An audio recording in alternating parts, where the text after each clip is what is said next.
Over the last few years, I've been collecting every single... Why am I hearing my voice?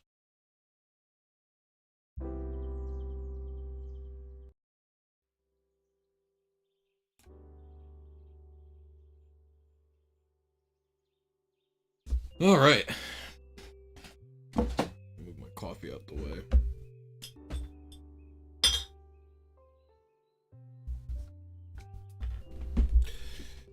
Good morning, gamers. Let me move my mic a little closer.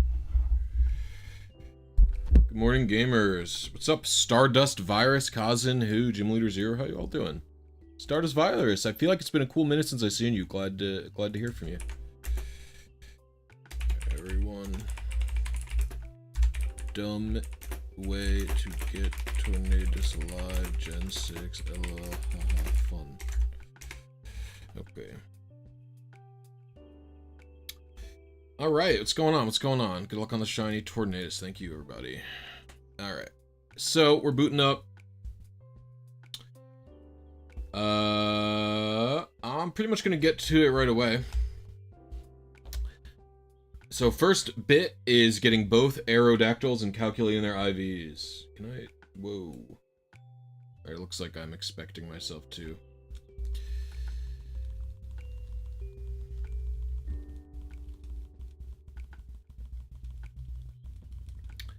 So yeah, first thing first, we gotta find the Gen 6 initial seed. What's up, Rupdat? How you doing, Rupdat? Hope you all doing well.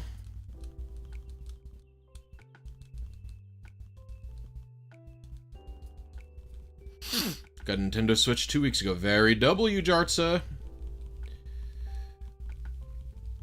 I'm hoping to be able to have one by the end of the month.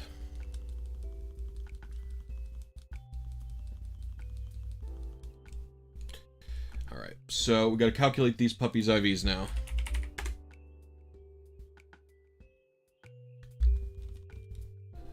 Oh, what level are they? They're 20, right?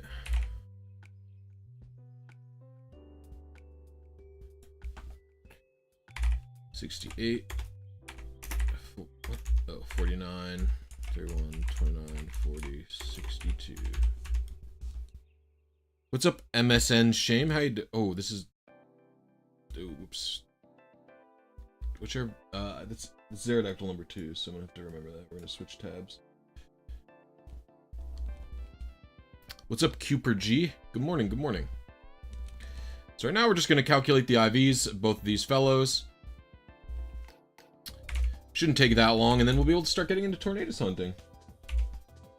We have to calculate the IVs of the Pokemon fully in order to know our initial seed. And then after that, we don't have to calculate them fully, and we only do one.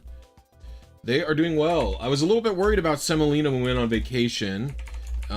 She is a bit attached to me insofar as, like, the other day I went to go get ice cream for my wife and I.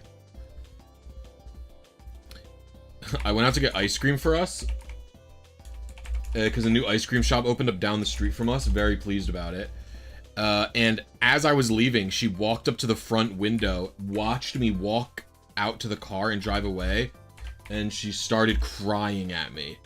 And so we were both a little bit like, interesting. Perhaps she's overly attached, but she's doing well otherwise. Oh, I didn't put the nature in.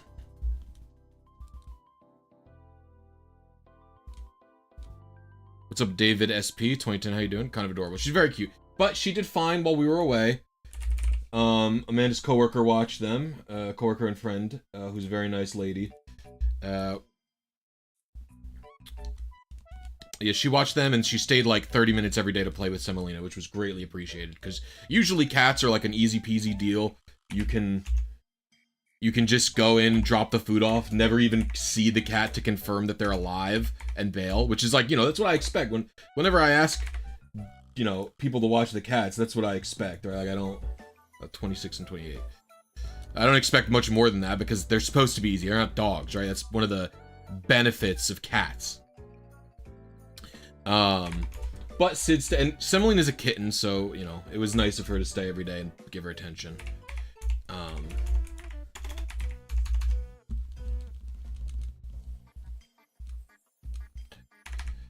They're both doing well. I don't know where she is right now. She's probably sleeping somewhere so she can be a menace later.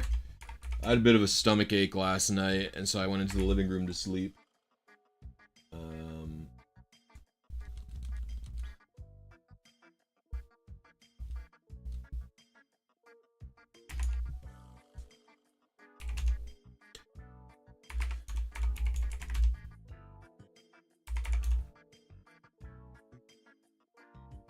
I always get a photo of a person far away as possible watching them feed the cats. Yes. It's always very funny. I mean, with Saffron, no one would ever get a photo. In fact, the first time anyone ever got a photo of Saffron that wasn't us was Sid. Saffron came out for Sid and her boyfriend, Nico. We were both shocked. We were like, what? Because literally Jeff has been to my house to watch or to feed Saffron multiple times and has literally never even been able to see her. He said that he would sit on the couch for like several minutes in the dark watching, like, to hope Saffron comes out after he pours the food bowl, and she never would. And Saffron popped out for Sid and Nico. It was crazy.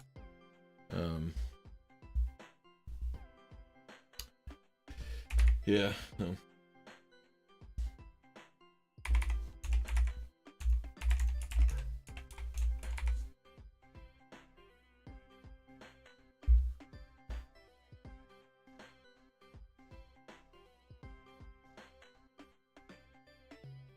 How'd you get an ad in a live? Live streams have ads.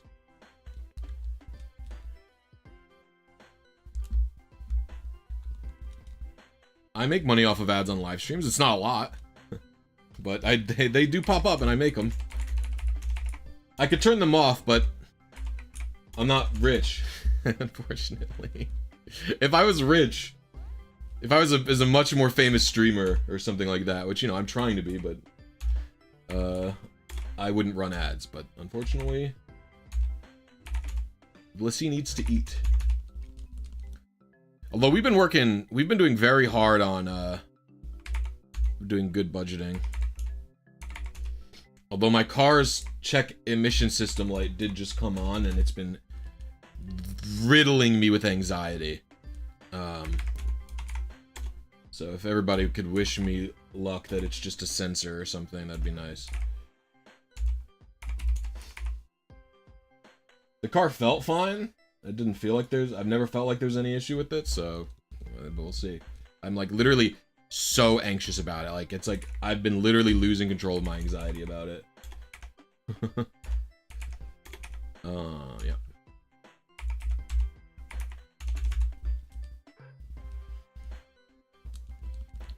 The car feels like it's driving fine, and it could literally be anything from the coolant to... I don't think it's the coolant because the heat never came on in the engine. Hey, thanks, John Luke VGC. I appreciate you. John Luke VGC, is there any chance you're going to the World Championships?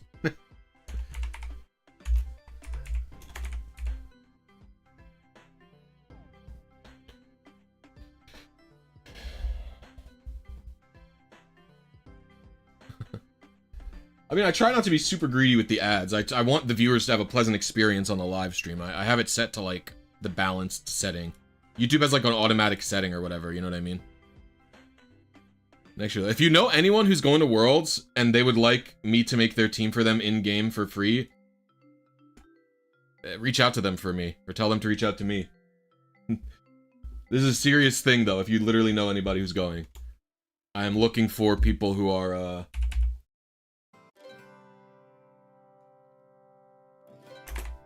Thank you, Otis. I appreciate you trying to calm me down. I'm looking for someone who's going to Worlds so I can make their team for them so I can make a video about it. If anyone knows anyone like that, who would like me to make their team, I do it for free. They just have to let me make a video about it. I have made teams for Freezeye, for PokeMD, for Swaveform, and for Bugsy. I've done no leaks, no nothing like that. Like, I'm a very solid maker and, you know, person to work with that. So yeah, I can, especially if it's a Scarlet and Violet team, I can probably make it with very, very little time remaining. The only problematic Pokemon are Zero Attack,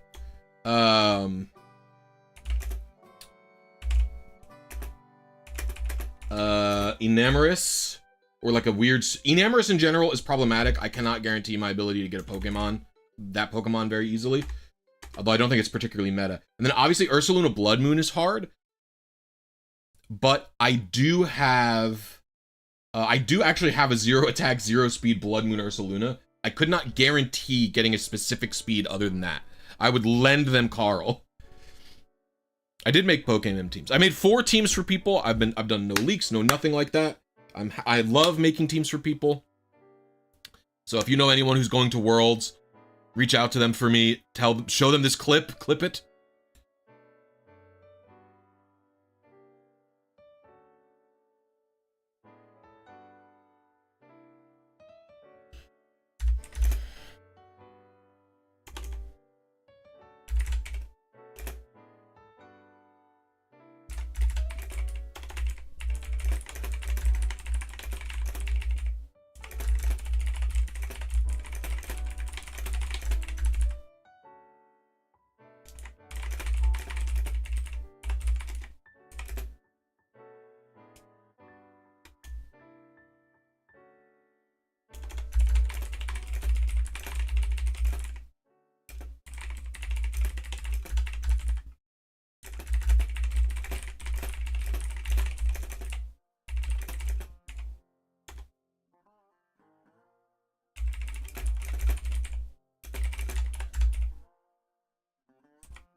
We found a seed, it looks like.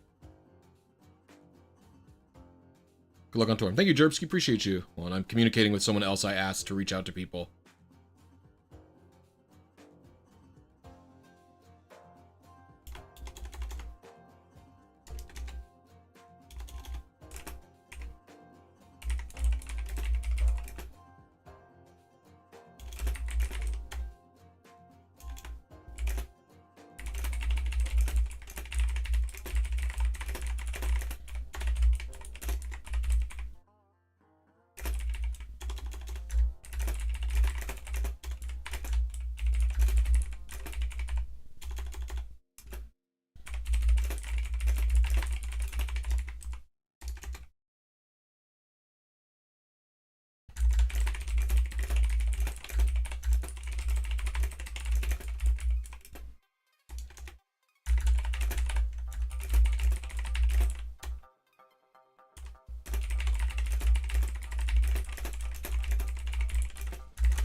Okay.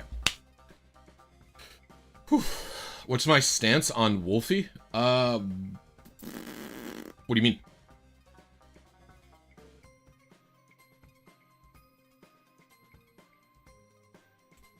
Alright, so we're not doing a full search here. I don't really watch Wolfglick's videos. No offense is meant by that, by the way. I have... they're a little, Mr. Beast-pilled for me, I guess I would say, in terms of that they are, very, very fast-paced. Obviously, he's very successful. You're talking about, he seems like a nice guy. I've sat across from him at one of my the events that I went to. Is he legit or not? I don't... Is he legit or he cheat teams? I don't know. I've never seen... I'm not the type of person who's super interested in making, like, cheating accusations or anything like that. I always give the people whose teams I build in-game the benefit of the doubt because I am making content off of their name, their team, their success, right?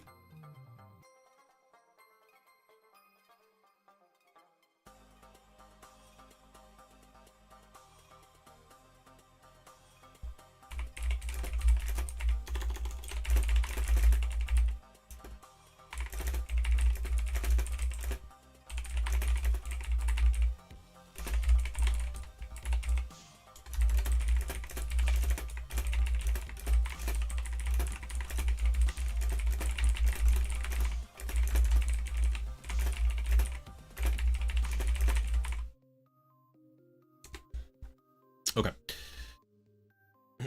Nice, just asking. Yeah, I mean, it's not, I'm not interested in doing that type of thing. It's literally just because of that, basically. Oops, oh, this needs to be below this thingy. Okay, hold on, sorry guys.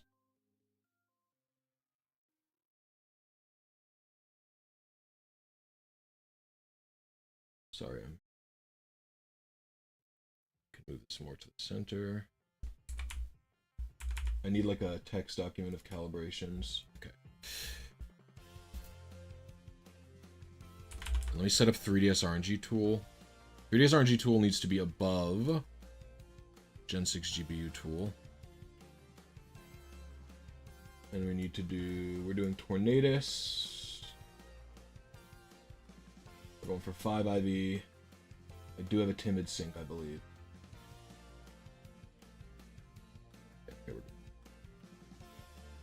Alright.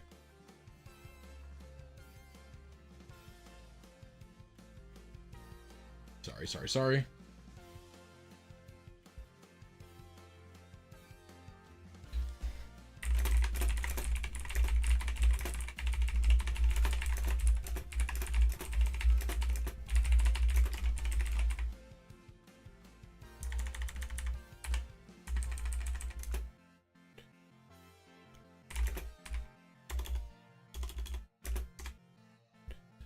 Okay, sorry.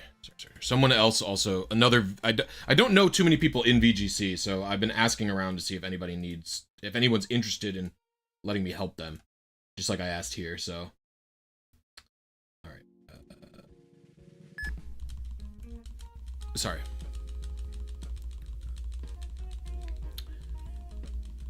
Like I said, I'm not super interested in accusing people. That's not the reason I make those videos, right? The reason I make videos about how difficult or easy it may be to make a team in VGC is because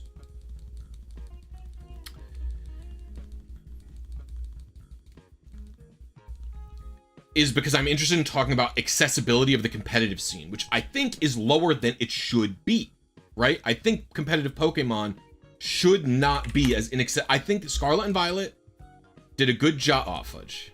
Scarlet and Violet did a good job improving things.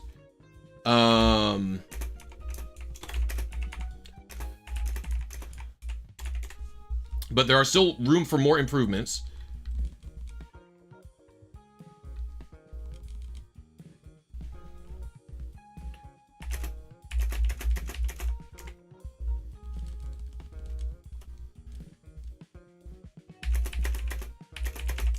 There's still room for more improvements, and I think it's a good discussion point. And I think the best way to make discussion points like that is to, you know, in previous games, talk about what it used to be like.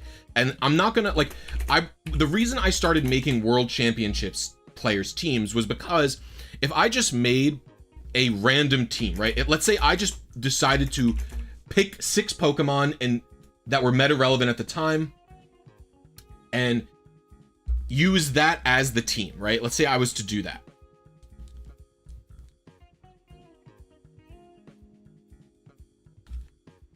I was worried that I would get accusations that were like, hey, you just picked 6 random really difficult Pokemon to make. You know, anyone could have picked these 6 Pokemon. Why'd you do it that way? I was very worried about that, right? And so I decided, well, I would pick the World Championship players team because, oh my gosh, I'm messing up my buttons really bad. I decided I would pick the World Championship players team because that way you couldn't say to me, hey, this team is arbitrary in the sense like these Pokemon, there's no reason to pick them. I picked them because this is what won. This was good enough to win. You can't tell me I went out of my way to get hard guys, right? This was a team that was used. All right, looks like this is my seed.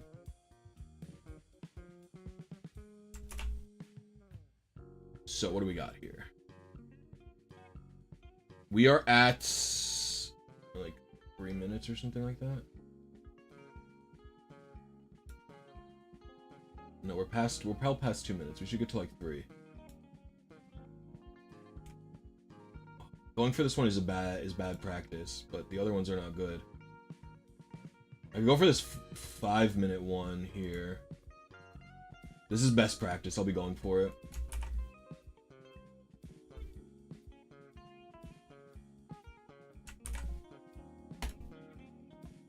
Okay. So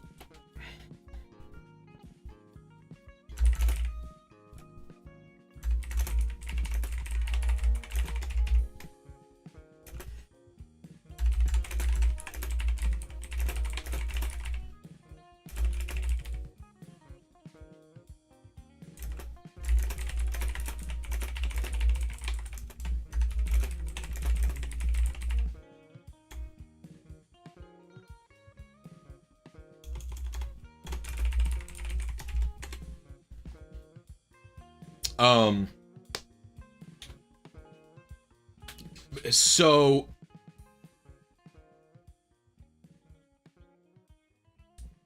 oops. You have a lot of resetting for 0 speed attack. Oh, for Ursaluna? Yeah. Did you leave a comment on my video this morning? No, that was someone else. I believe building a VGC currently is quite easy. There's 2 issues, Peppa Frib, for VGC. There's a couple of issues for VGC right now, I think. I do think it's pretty easy to build a team in VGC at the moment, but there are some pretty glaring issues. Calyrex is only obtainable... Whoa, what is this? Calyrex is only obtainable in Sword and Shield. To me, and it's a one-time encounter. To me, this is very, very problematic. I also think that there's a couple of other encounters that are exclusive to Sword and Shield as well.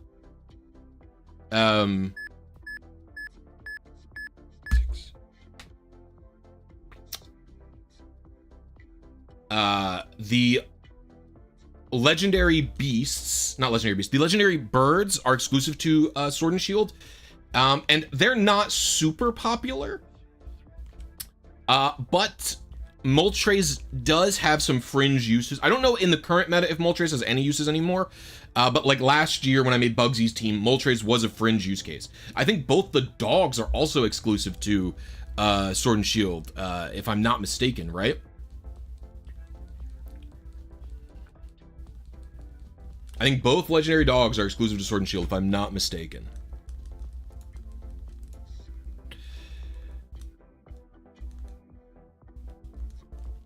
So I think those are some problematic things. I think Enamorous, and also none of the legendary thing, like what I'm going for here, Tornadus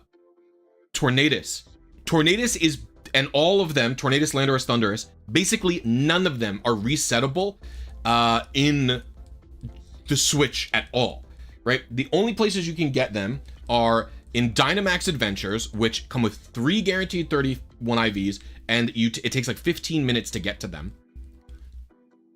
Because you have to do like 3 Dynamax raid battles. And then at the end, there's 3 guaranteed 31s, which means there's a 50% chance of you instantly not getting a 0. And then the only other place you can get them on the Switch is Legends Arceus. And so you realistically, if you want to reset for one, you have to go to a Gen 6, Gen 7, or Gen 5 game. It's the only way to get them, which I also think is ridiculous. And again, I don't know how popular they are currently, but I can guarantee you this. The genies were at one point in a meta. Like, they were at one point meta relevant. They are always at some point meta relevant because these are just good ass Pokemon. They're just good ass Pokemon, right? So, all right, let's see what we got. Assume sync. Well, we don't have to assume sync. Let's go. Okay, I was 1,000 early. A bit outrageous. Are you quiet or are you timid? It is quiet, so Jesus Christ. So I aimed for this. Equal plus 1146. So, oh, this calibration run might have been useless. I didn't have the timer set to the right speed. Fuck me. Yeah, we'll try again.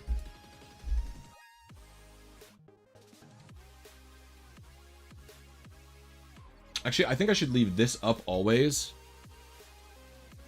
And then I could just minimize the search.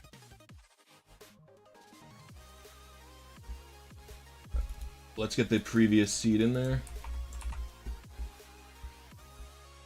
TORNADUS is insanely relevant right now. Yeah, I'm not sure. I haven't kept up with the current meta. I trust you though. I trust what you're saying. This is not for someone's world team. I do not have anyone's team. I do not have a person to make a team for right now, and I've been talking about it. If you know anyone going to Worlds, they would like me to make their team for them. And I'm open to, you know, discussing how it's supposed to be made, etc. Like, if you know anyone going to Worlds, reach out, say, I'm trying to make a team for somebody. I wouldn't reveal or leak their team, by the way. I've never had a problem with anyone, anyone's teams being leaked or anything like that.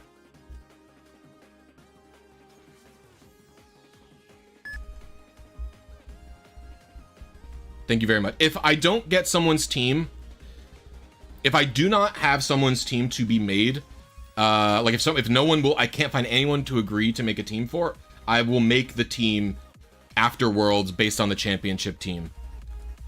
That's what it will be. That's what it'll have to be. But I don't want to. I want to make a team to send to Worlds.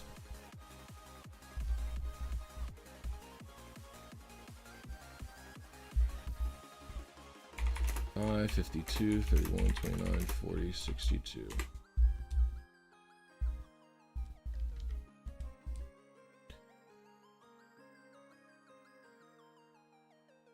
Oh.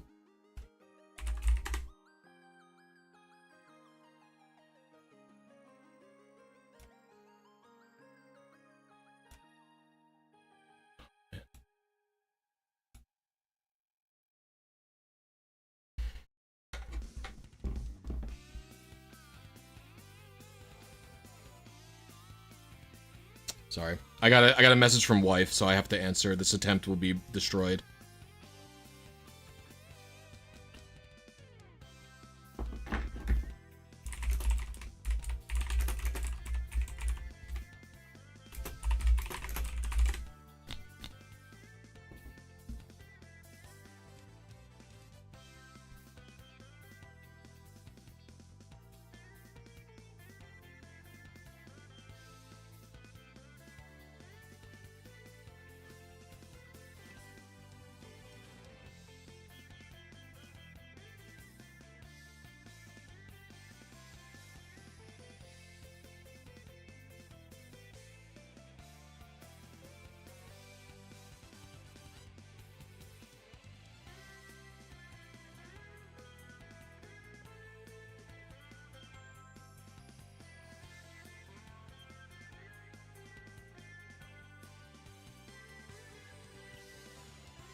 Okay, sorry.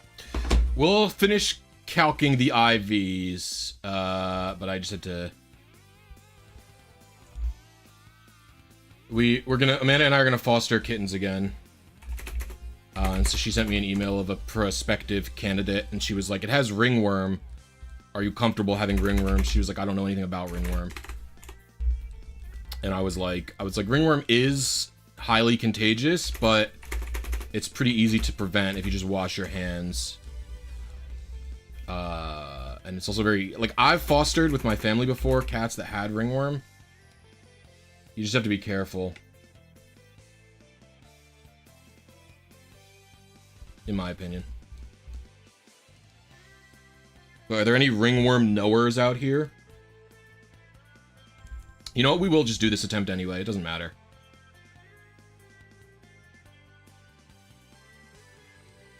I've never caught ringworm before. My brother did catch it once. Just foster the ringworm. Well, ringworm's a fungus, I think, right? It's not actually a worm infection. Like, it's a fungal infection, no? Did I play Smash Ultimate as well? Not really. I played it a bit at launch, but it's just not the pace of game. It doesn't have the tech that I like. This is a reasonable one. I'm gonna minimize this.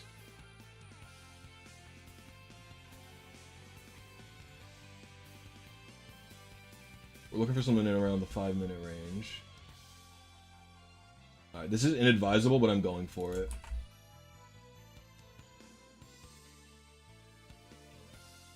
There's a better one. I don't think there is. Alright, perfect. Well, I mean, this is so long ago when he got it. I don't even know when this was. We were kids. Alright. Sorry, chat. I'm back to being a human and well, it's so funny. My wife is I got a text from my wife and she goes, I sent you an email. You can reply here with your thoughts. And I was like, oh man, what? I was like, is she saying me something like really important? I got like a little nervous. I was like, I thought she wrote up a really long email. And then it was just a kitten. And I was like, oh, okay.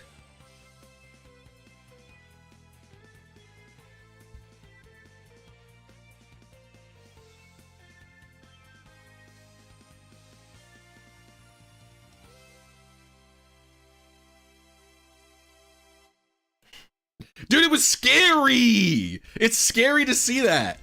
So formal. She's working. I think she is not she's not like on break yet, so she just sent a thing quickly to me without. Yeah, that's what it's like reading that shit. Okay, someone said, loving all the videos recently, you got me into getting Emerald Shiny Legends. Super easy once you understand how. Thank you, Mac. I appreciate you.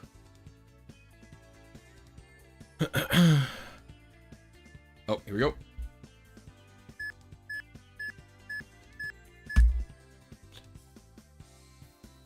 I need to rewatch the Jirachi video so I can feel like I got me with something instead of my usual frame. What are you talking about? Misasoki?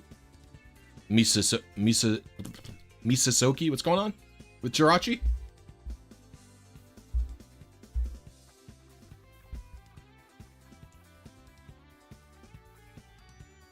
Got into your videos, they're great. I was thinking about trying some of the manips in the DS games. Can they be done on a 3DS? I lost your DS a long time ago. Yes, every DS manip can be done on a 3DS. There are some slightly different procedures, but it's still not that bad. It's slightly more inconsistent, is basically what I would say. But it's really not bad. Really not bad at all, in my opinion. By the way, gamers, we have 100 viewers, but only 31 likes. If y'all are having a good time, please consider hitting the like button. It's free, and it helps out the stream. It helps me out tremendously. I'm going to be, hopefully, I will be able to have it out this week. I'm having a new video this week. So if you want to see that video before every other person, you could consider becoming a channel member. It's only $1.99 a month to be a channel member. You get access to my videos a day early at least. Right now, actually, channel members have access to what that video is about. I'm making an improvement patch using the Nintendo e-reader for Emerald version, and it is in beta testing for channel members right now. I'm making a video on it.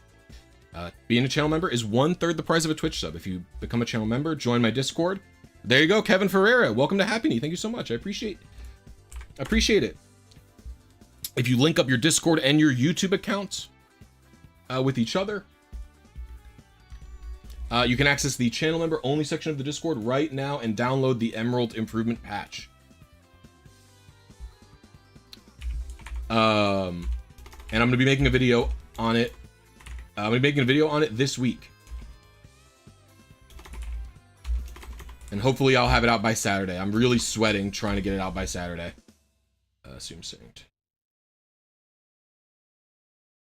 I was 700 early or whatever early. This checks out though. So we're going to delete this calibration and we're going to do plus 700. Does it fix stuff other than the RNG? Oh boy, howdy does it. Yes, Aaron draws. If you actually go to my B-Sky right now,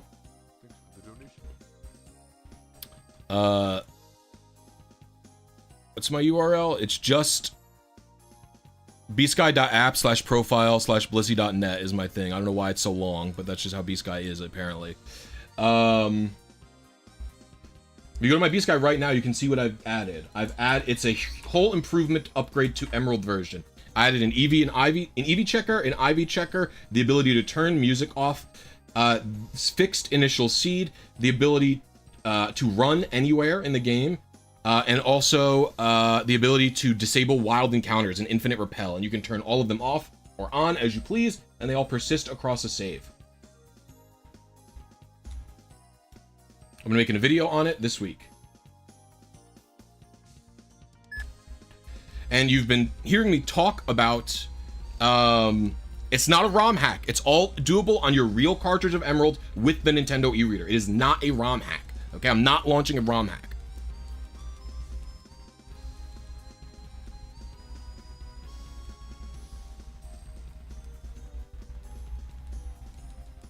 It is meant for vanilla games.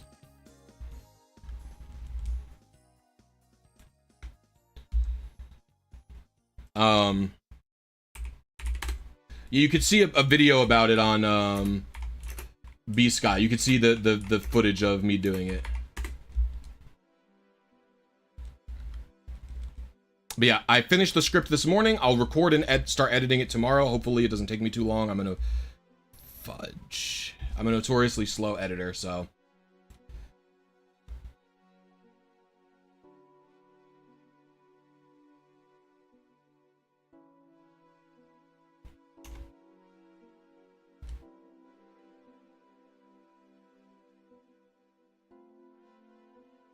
No, it does not do that.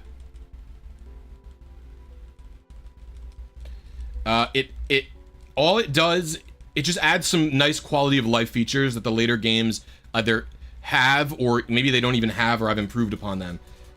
It's got an EV display, an IV display, so it can display your Pokemon's EVs and IVs, which are hidden values. It has the ability to turn music off, but not sound effects. It lets you run in buildings, which is like a bit of a weird one, but yeah. Emerald doesn't let you do that normally. It lets you turn on or off the an infinite repel, basically. And it also includes the seed fix, so you can soft reset normally.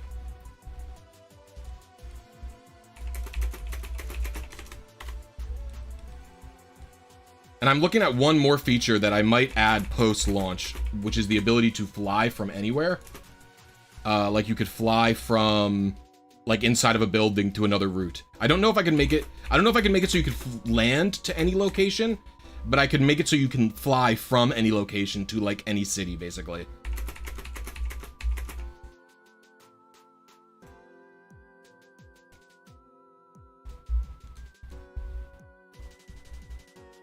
And people who are channel members can beta test that right now, and the video will come out first for channel members always. Yeah.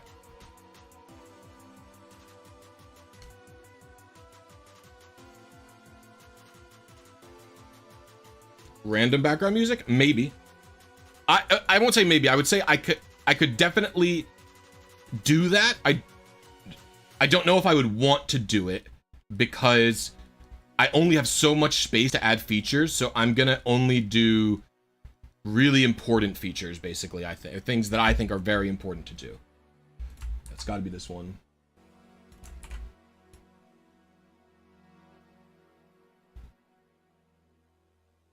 So last time we went for like 20,000.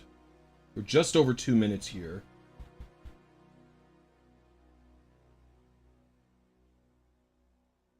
I can technically go for one of these two. And I will.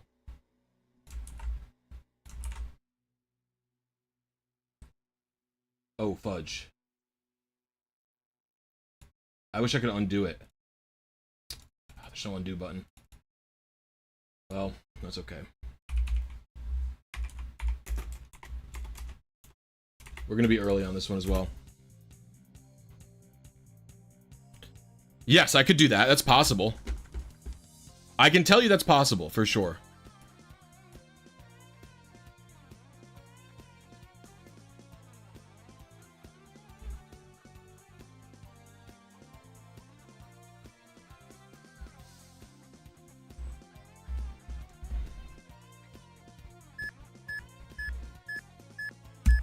I think it's a totally possible feature for me to add.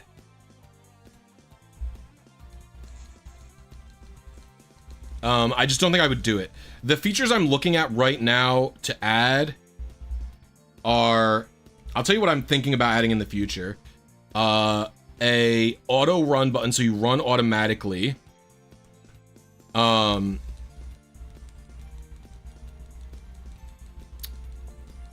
then someone also suggested just being able to use, like, to do HM, auto HM usage. Like if you talk to a cut tree or talk to a rock smash rock or you talk to a surf spot. I just automatically do it without having to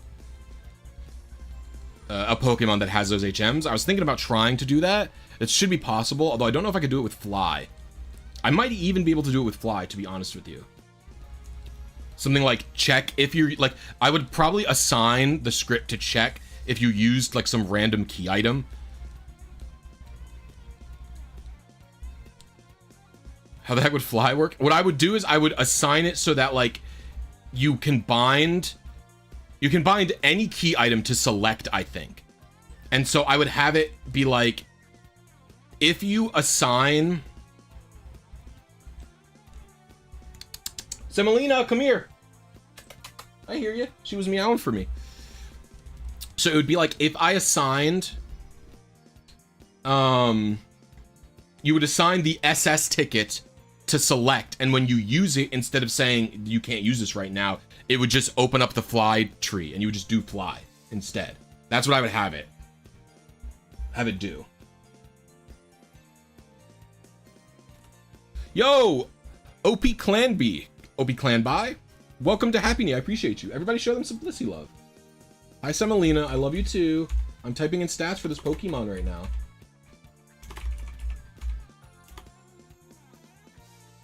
No. Wait. Oh no, 122.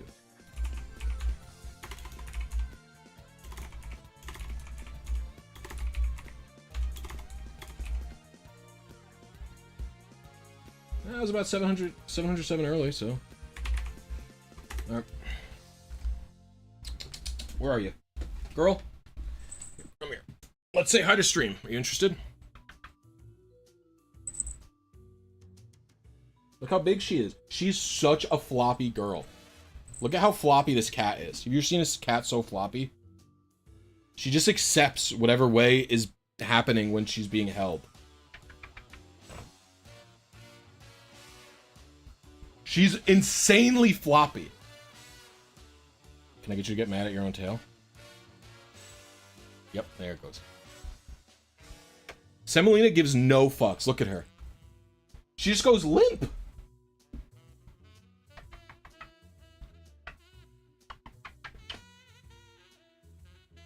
Are you not the best cat? You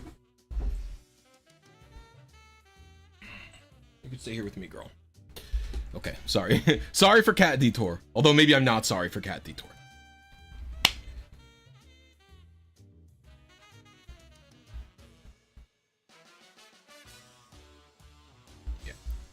Yeah, her name is Semolina, like the Italian. I don't know if it's specifically Italian, but it's a type of flour, often used in pastas and pizza dough.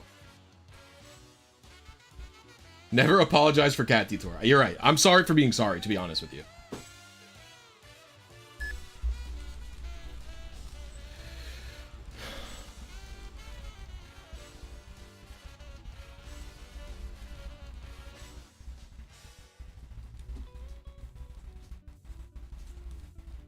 She is such a sweetheart. I truly love her to death. It is insane how great she is. We got very lucky we found her right away.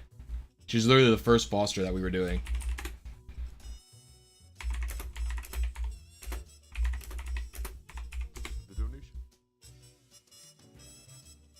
Oh, is that the dono notifications in the wrong spot for the channel membership? I'm sorry. I'll fix that after this attempt. First encounter, true.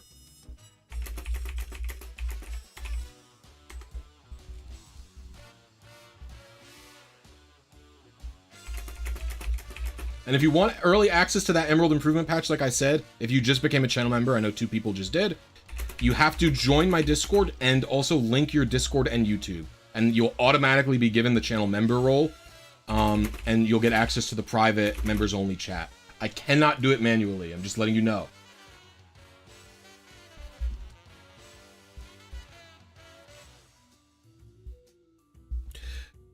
Good luck, good luck. Good morning, Darksness. And I will say, we needed a friendly cat. Saffron is very friendly to Amanda. She's okay with me. She's gotten a lot better. But she is like a semi-feral goblinoid creature, who I do love very much. I love Saffron. But we needed a very cuddly cat, and Semolina is that. Because Asiago was very friendly, and he passed away, and it was very sad. I have taken Asiago's death just so hard. I actually realized, like, I did not give myself enough time to process my cat's death.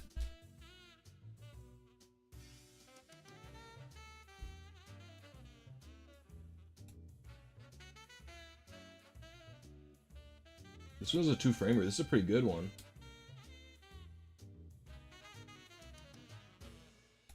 We're gonna add 700 to it.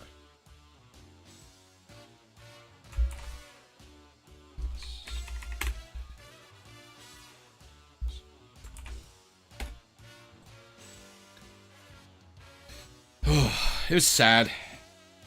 I realized it recently because I was cuddling Semolina, and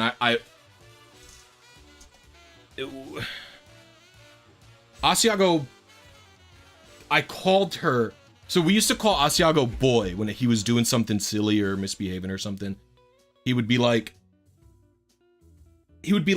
running around really fast, or he would like come out of somewhere kind of suspiciously looking, and we would be like, boy, what are you doing? And Semolina was doing something like that, and I said that. And she's, first of all, obviously not a boy. Second of all, cat, your gender doesn't matter, obviously.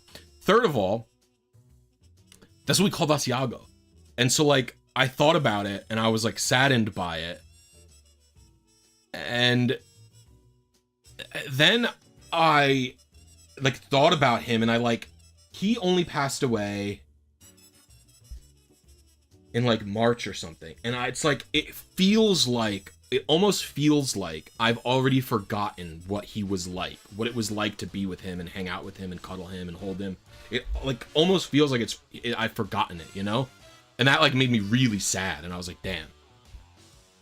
Was it wrong to get Semolina already? But the thing is, we fostered her. We fostered her and her 2 siblings, and there was no guarantee. We wanted to foster stuff before he passed away. And there was, you know, I don't know. But yeah.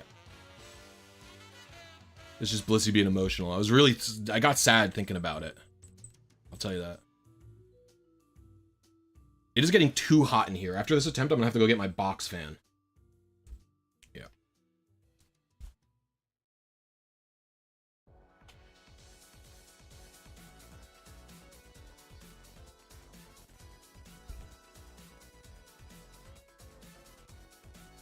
Asiago was young. He was only 5. He was born in 2019. We got him in 2019 when he was 7 months old from a shelter. He had a grade 3 of 3 fibrosarcoma. He like just randomly got a type of cancer that is extremely resistant to radiation and chemo, and needs to be, the only way you can do it is removing it via surgery. And if you literally do not get 100% of it, it will instantaneously grow back. And so he got it in like his skin, like under his skin, between the skin and muscle.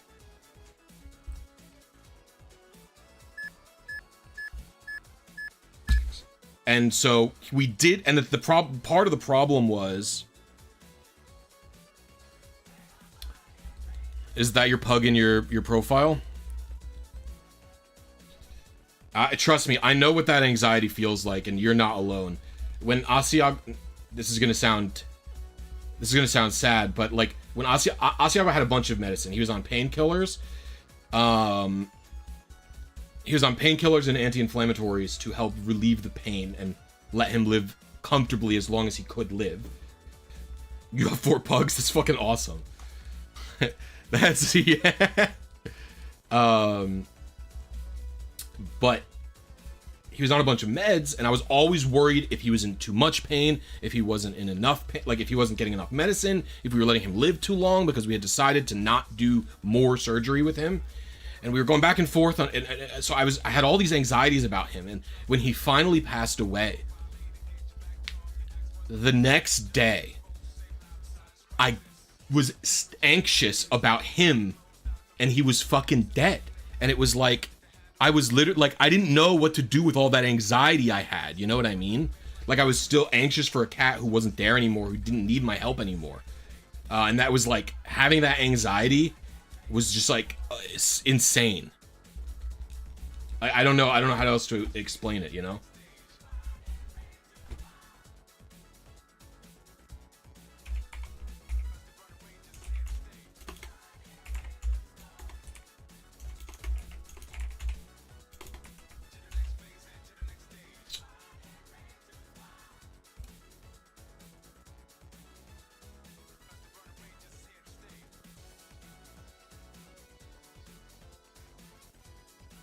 Impossible.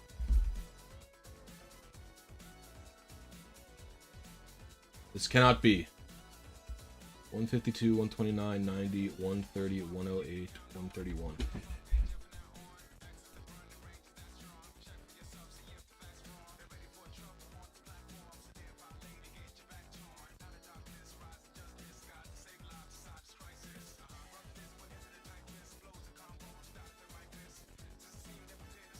It literally cannot be what I hit.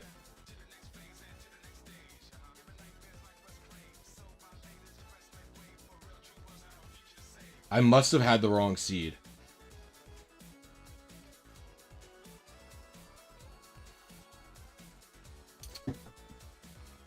This simply must have been the wrong initial seed. That's the only explanation that I can have here.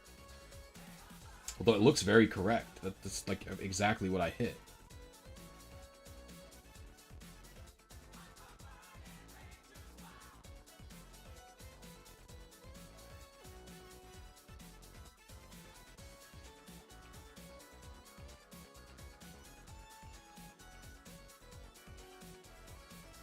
Did I type one of the stats wrong?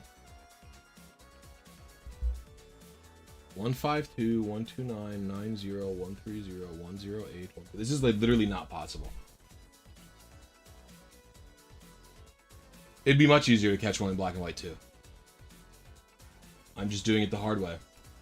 I can only assume. Well, you would use Dream Radar, Bubble Beat, is what I assumed they were talking about was Dream Radar. I will be right back. I'm gonna go get my box fan so I can keep it cooler in here. And I might make myself a PB&J for lunch.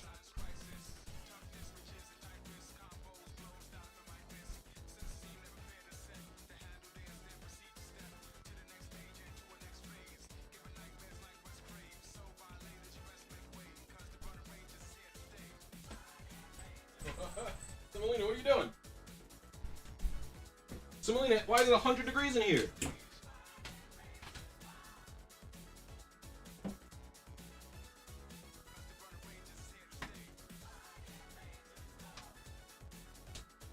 You gotta get away from the fan. You're being silly. I'm gonna go make a PB&J. I'll be right back.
Sandwich is not made yet, simply because I have to defrost the bread. So we'll do one more attempt, then I'll go make it.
So yeah, Gen 6 RNG is, it's not, I don't want to call it less accessible, although you do kind of need a good computer to be able to do it.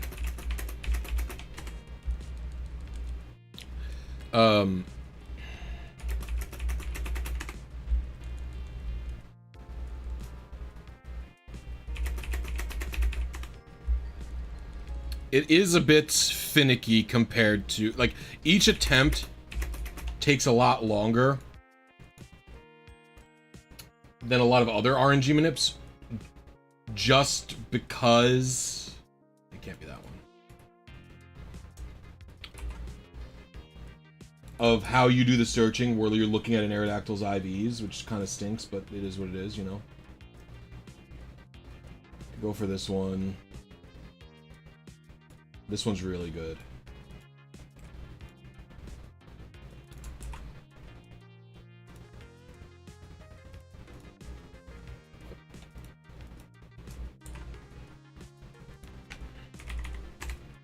Two 0 2 4 4.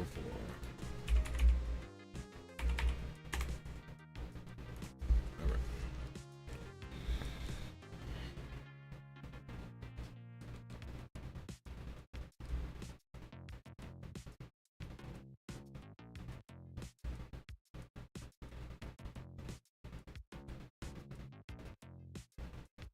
Did you do the Heart Gold Soul Silver stuff with RNG, Kazan? So far, or was that just normal hunting? Oh, you did Q Charm. You're doing Q Charm. That's what you're talking about. The Safari Zone in Heart Gold is a pain in the butt.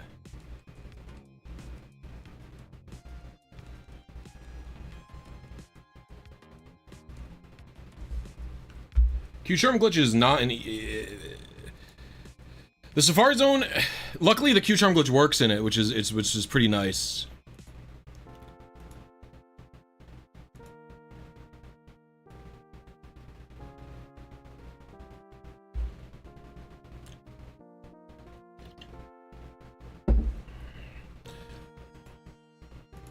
Well, you know, the Safari Zone is always kind of meant to be evil game design, almost, I would say, in a good way.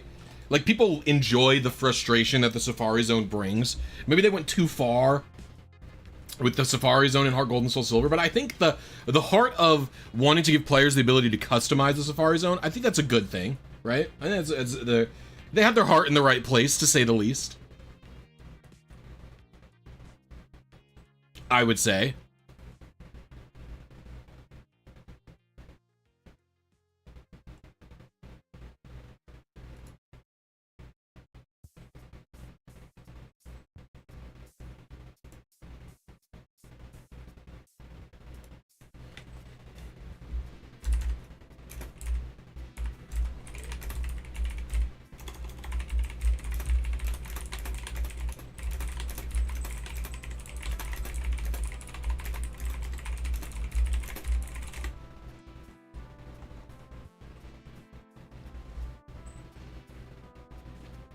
Is the Safari Ball and the Nest Ball the same? Nope, they're different. Nest Ball is for, like, low-level Pokemon, I believe.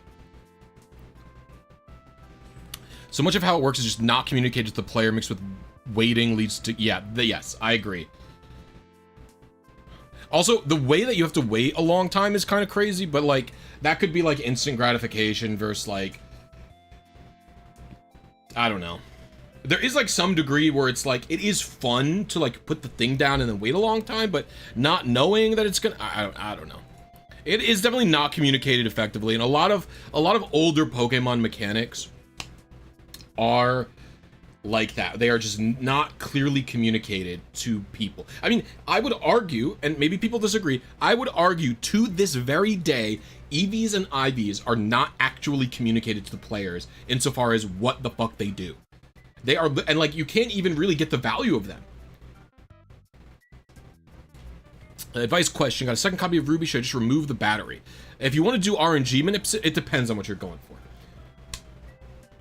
If you want to do the RNG manips, you can technically do them with a live battery. There's multiple ways to do it. It is more annoying and more difficult, but if you're just interested in shinies, dead battery / removed battery is the way to go. And if you ever want berries and stuff back, you could just...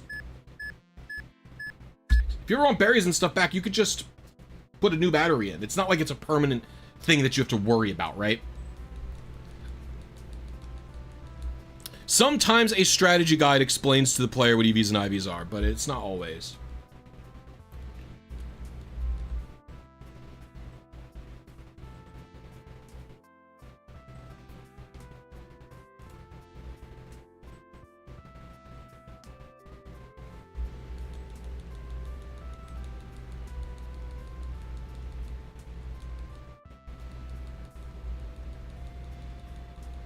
Oh yeah, well Legends Arceus doesn't even really have IVs and EVs. They're like non-functional, really, right? I think it has both, but they just don't do anything.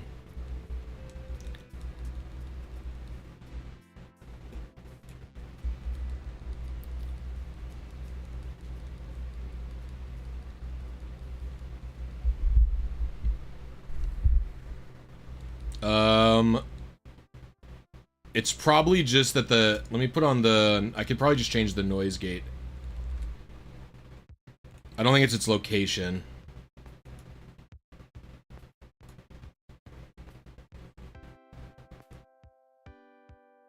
So it will pick it up when I talk. But it won't be there if I'm not talking. I don't think I can do anything else about it.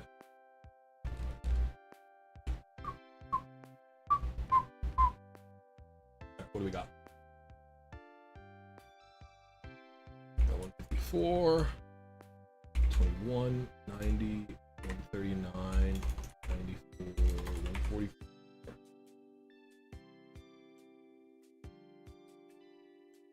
Oh, assume it's... No! No! I was... Okay. Okay, so check this out. So, in this game, you can only go in evens or odds. So if we go here, this was my target, and I could have hit, I was aiming for either this one or this one. And I hit this one.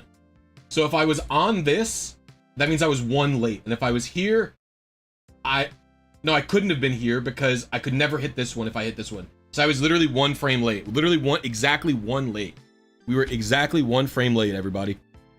I'm gonna make my peanut butter and jelly. I'm gonna be back after that, and then there's gonna be no more breaks. We're just gonna keep ripping it. Literally one frame late. It says 2, but it was 1. Because the 2 is a lie.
I fucking love peanut butter. Oh, Nightbot's here. It showed up this time. Yeah, IVs are called base, no, EVs are called base stats, right? In the game?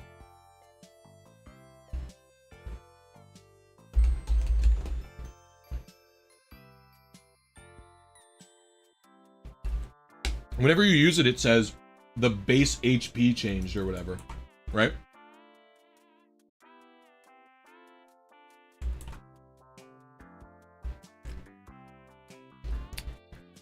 We're gonna chill while I eat the sandwich, and then we'll get on with the next attempt.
Non-Pokemon games am I playing?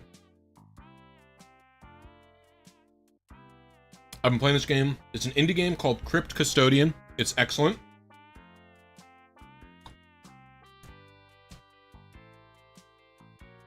It is a Metroid-style game, but with like Zelda top-down perspective. Really, really fun.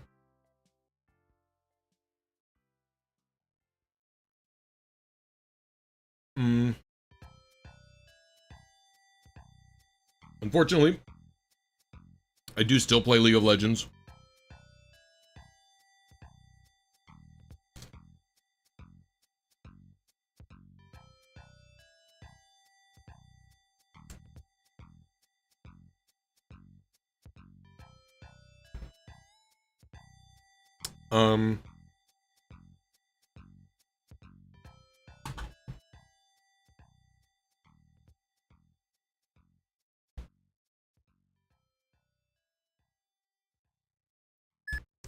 Yeah, Crypt Custodian is about a cat that gets sent to hell and is ordered to clean up hell for all of eternity, like with a broom.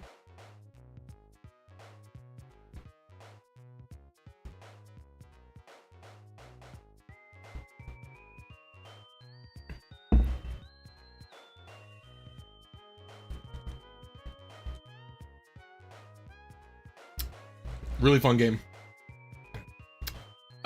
I played Amanda and I. It's a really great co-op game. It's literally only like $5 on Steam. You have to buy it twice though. Each player needs to own it. But it's called Bokura. It's a fun little puzzle game. Slightly horror angled.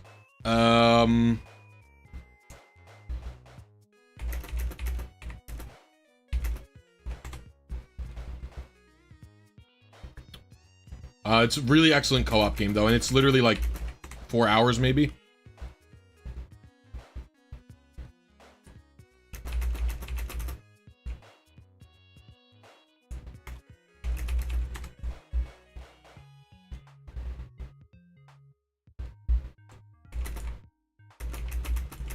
Is the second what worth it?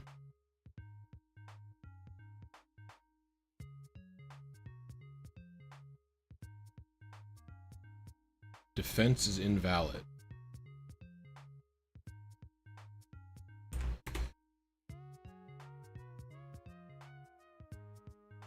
Okay, I have no idea. We'll just reset. I haven't played the second Bokura game. I've only played the first one. It looks similar to the first one.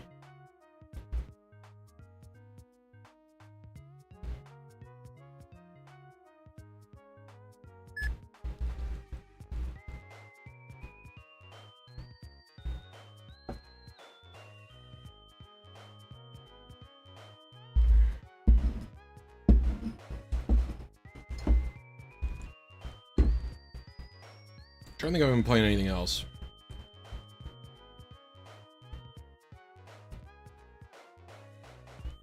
I think most of my time is spent playing...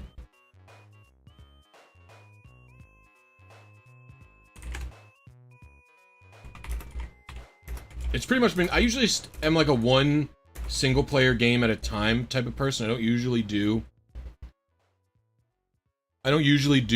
2 games at a time if they're both single player. I tried picking up Sekiro again, but I just wasn't super... I like both very much enjoy my time with Sekiro and also am not enjoying it, if that makes sense. Like Sekiro Shadows Die Twice is the FromSoft game. I'll preface this by saying I've never played or beaten a FromSoft game other than... Well, I've never beaten Sekiro, but I've never even played a FromSoft game that isn't Sekiro.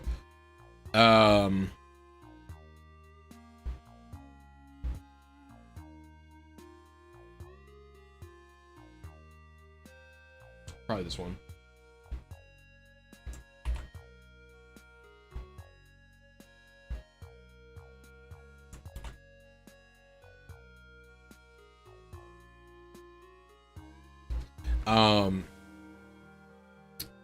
Everyone recommends Elden Ring, I'll tell you that.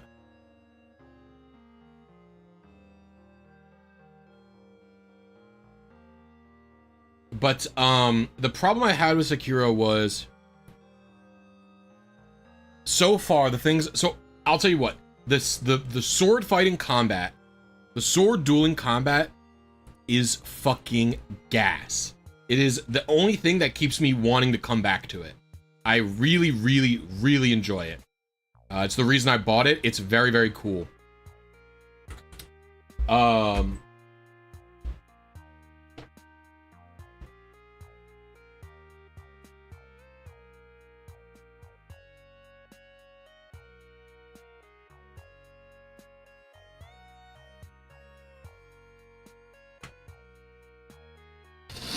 Hold on.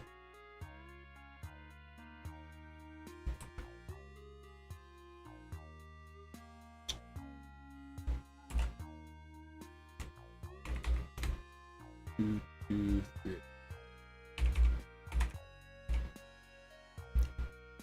However, without the things I don't like about Sekiro also are navigating the overworld is not particularly fun and is like it's very easy to get lost and not be able to tell what you're doing, but like not in a fun way, like not in like a Metroid style way where the whole point of Metroid is to get lost and not know where you're going. It's not very fun in Sekiro because Sekiro seems to be very linear, but each area you can kind of just get lost in and just fart around in for a while. So I don't like that. I also do not like fighting the non-samurai or like non-ninja enemies. So like the monster enemies are not fun. They are like, because they don't abide by the whole parrying system. And so it's just you sprinting around in circles until they like they do an attack that has enough lag on it that you can slash them a bunch. And like that's not very fun compared to the fights with the sword where you're like parrying everything. So I don't enjoy them as much.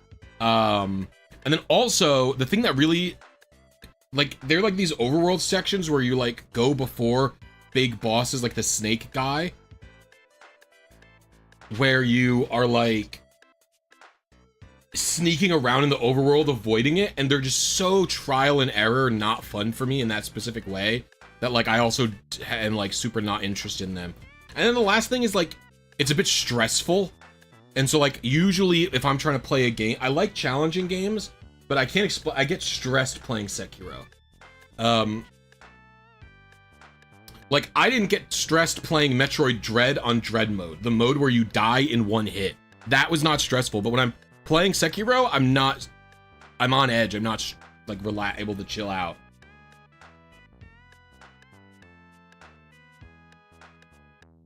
How will Melee develop? I mean, is Mango even banned from anything? He got banned from Supernova, but, like, that's it, right?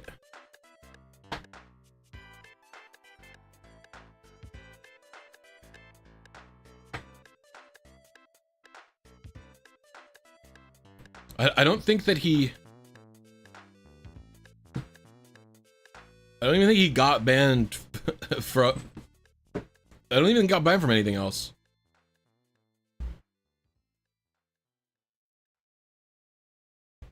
I believe even if he... Whether he gets banned or not, doesn't from tournaments, he will probably not show up to anything, at least for the rest of the year. I would wager. I would wager that that's his current plan. I would be surprised to see him, at him anything until Genesis. And I would maybe even be surprised to see him at Genesis.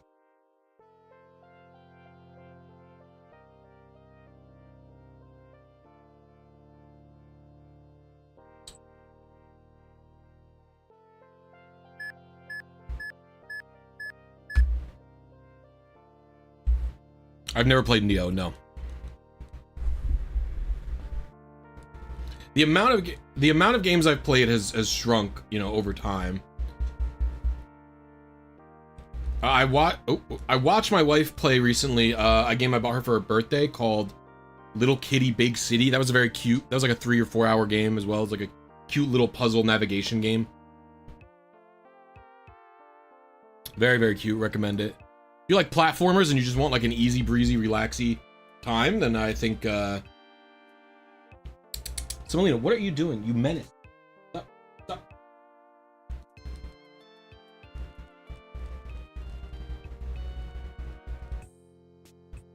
I tend to really get into a game if it clicks with me, where I really like am in there with the game. But then sometimes I'm like, if I'm not into the game, then I'm, you know, I don't know how to explain. If I'm not into it, I'm not into it. If I'm into it, I'm into it. You know what I mean? So like, for me, when I first played Metroid, I got obsessively hooked onto it, and I just loved them and played them for a long time ever since. But then like, I have to wait for a game to like really hook me in that same way. And I haven't had a game that hooks me like that in quite some time.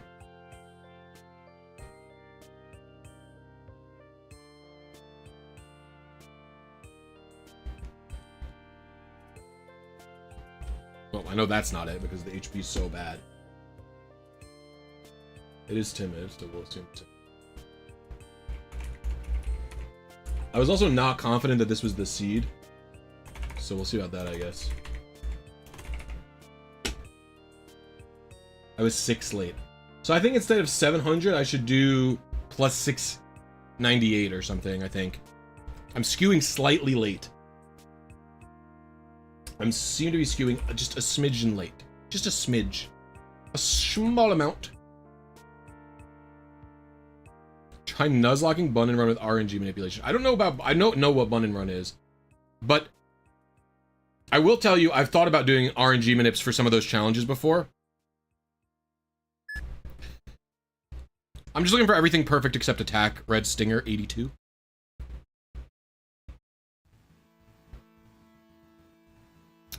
Yeah, so right now what we're doing is we're getting an Aerodactyl, and reviving this Aerodactyl will tell us what our initial seed is.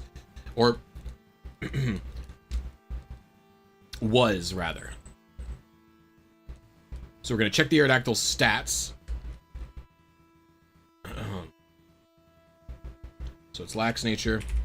And you want to do this part as quickly as possible. And then you give it some levels as well. She's going to her sleepy spot.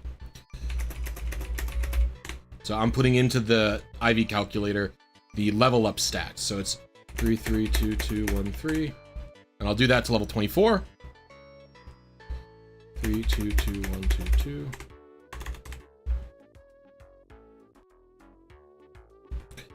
This is all 2s until there. Calculate. Okay. Do start search. And while that's searching,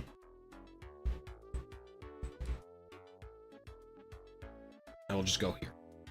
I'll run all the way to Tornadus already.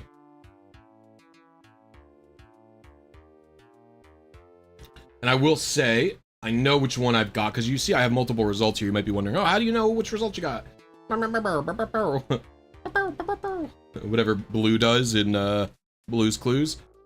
Because I know that because of my initial seed search, the original one, I know that I hit around 690 to 700 on my initial seed here, which is this one right here. Here.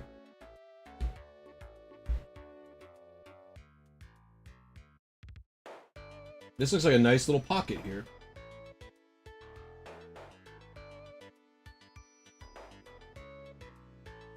So we'll do a plus 698 to that.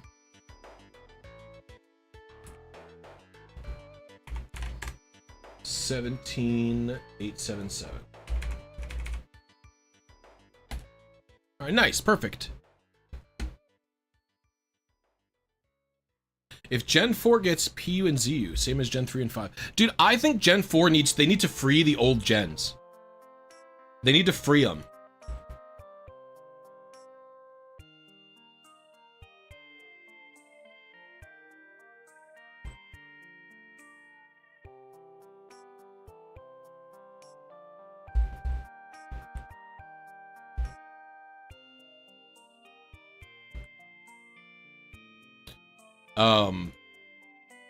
What I mean by that is Gen 3, its tiering system works by voting. They vote Pokemon into OU via polls. It is not usage based. What's up, Mihai Yuta? But in Gen 4 onward, the tiers were run by usage. And when the tier stopped being the main tier, they stopped using usage to determine the tiers. And the tiers were fully frozen.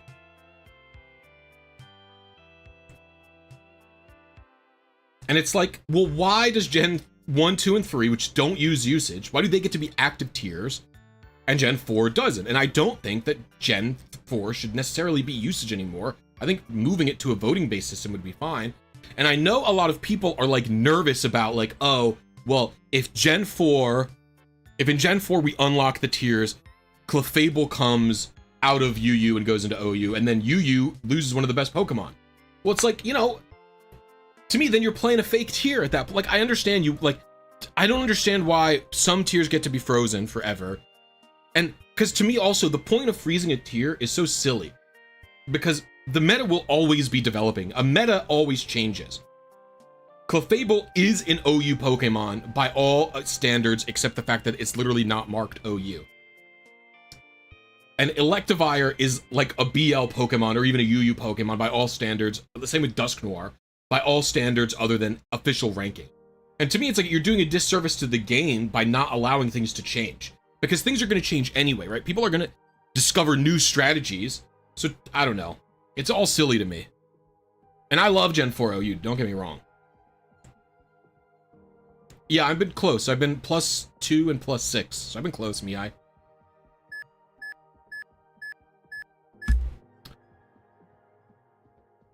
Use RNG manipulation when I use the item printer in the DLC. Very nice, Joao. Joao. Now, I will say this. The player base is the one that should be deciding what, you know, they want in terms of, like, I play OU casually. My peak is like 50 on the ladder or something. I've never performed particularly well in tours. So it's like, who the fuck am I? You know, I'm allowed to have an opinion, but my opinion doesn't have to mean something. It's the type of shit. You know what I'm saying?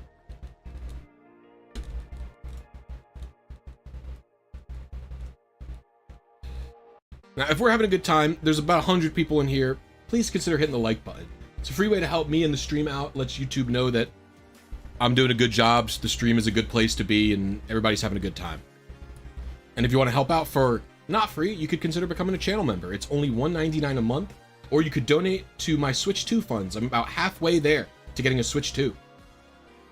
If we get a Switch 2 by the end of July, I'm going to be using it in a video when I make a World Championship Players team for Worlds to compare how fast the Switch 2 team building is to the team building on a Switch 1 just to see the lag in Scarlet and Violet. So if you want to donate to see that video, I'd really appreciate it. All right, 154.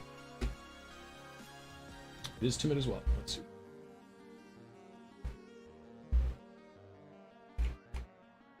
Four. Oh, I know this is not perfect already.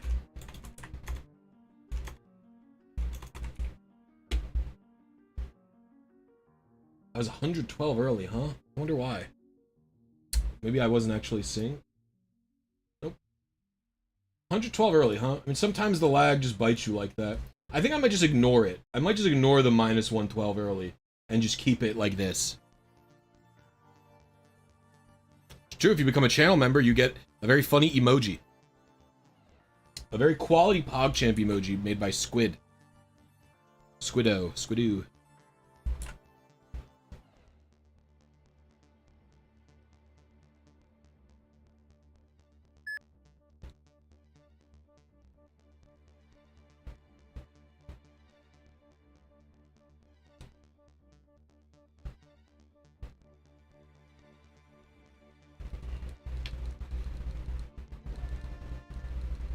You ever think about how it's crazy how, like, dominant hands exist?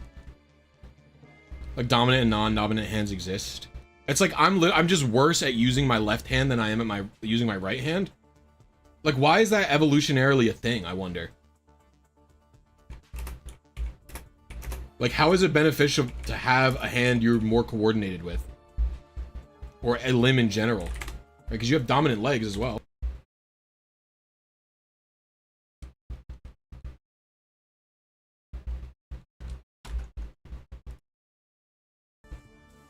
Sorry, YouTube felt the need to ask me if I was still watching a video that my playlist, because they want me to buy YouTube Premium so that I can listen to music without pauses. Isn't that an insane feature to add, by the way? Like, that's so predatory to consumers. It's like, beforehand, autoplay used to be able to go forever. And now they decided, just for music, that autoplay won't go on forever, so that they can make you buy YouTube Premium so that you can have song playlists go on forever. Isn't that fucked up when you think about it?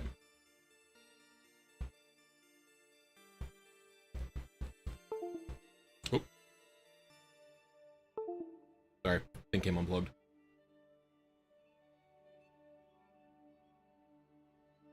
Fucked up, dude.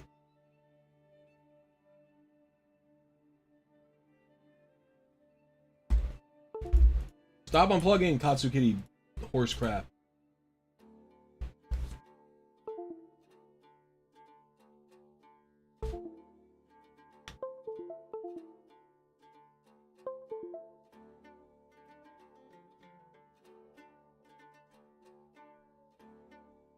People want a Mega King Gambit.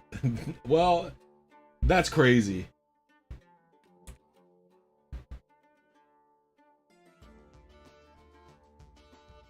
Why you be wanting Mega King Gambit? They just made that guy. Guys that are just made don't need a Mega. I'll say that. Controversial as it may be. Guys that were just made don't need a Mega. Guess we're gonna go for a singlet here, which I don't love, but whatever.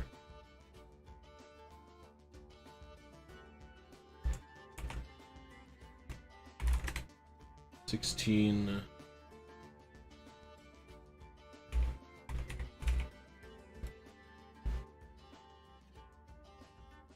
Since ads are all gambling in your country. That's crazy, Fallen Doc. I do get a lot of gambling ads. Actually, I think about this. I've seen people like Jamie Foxx and like Kevin Hart. They do these ads for like these online casinos. And I legit, okay. Listen. Maybe I am too conservative on this. And you guys can tell me if you think I'm out of touch or some shit. I think it's okay for gambling to be legal. I don't mind that. What I do mind is the way it's advertised and like instantly accessible on phones. I think if you want it legal, you gotta treat that shit like cigarettes. You cannot have advertisements for it, right? Because of the amount of people that get addicted to it is what I'm concerned about, right? And so it's like, no ads for it. I don't know that it should be on your phones either. Like, I think both of them are bad. You have to get someone to fucking get and go to a casino to make them do it. I think the phone shit is crazy. And I think ads for it are insane that they're even allowed. I think the celebrities who are doing the commercials for them should be fucking embarrassed. Because it's like so bad morally. Maybe I'm just too conservative. Maybe I'm just too anti-gambling. But yeah, I fucking think that's some insane shit. To me, it's crazy. I don't know. Maybe you guys think differently, but I think it's crazy. I think you should be ashamed of doing ads for gambling, and I think that you just shouldn't even allowed to have ads for it. If we can't have ads for cigarettes, I don't think you should be able to have ads for fucking gambling.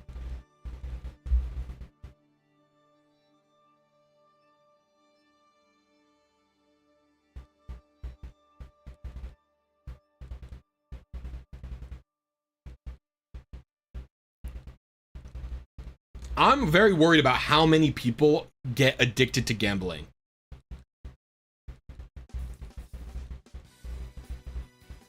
I think it well, like,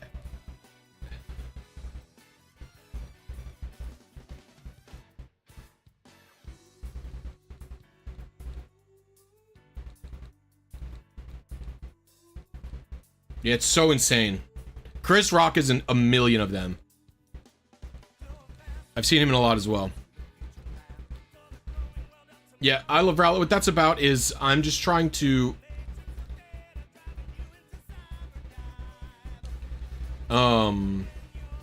just raise funds to get a Switch 2 to make a video about how the lag can affect competitive team building. So if you like my videos where I make teams for competitive players and stuff like that, you could consider dropping a little bit of dough on me. And if you're not interested, no worries.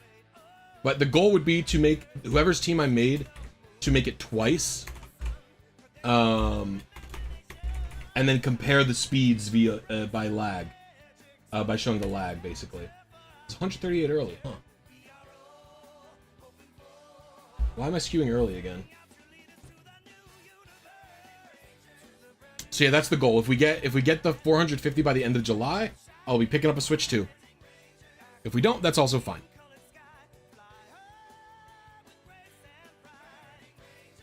But I think it'll be a great video.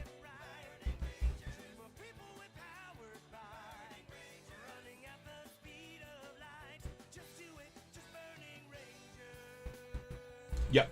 But I just think it would be fun to build, literally, like, build a team entirely twice.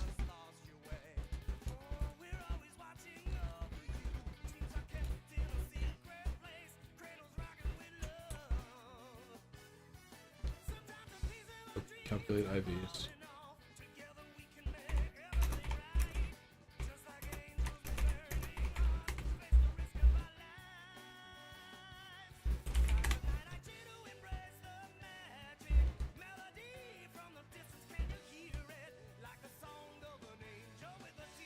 Well, the Mew event came out. The ones that didn't come out are the Johto starters and Mewtwo, which basically have a very large bug with them, and I don't know when I'm going to be able to fix them. I want to fix them eventually, but yeah, there's a very large bug, so I don't know when I'm going to be able to finish it. There is no ETA. There's no guarantee it'll ever happen. The Johto starters one is almost done, but yeah, we'll see.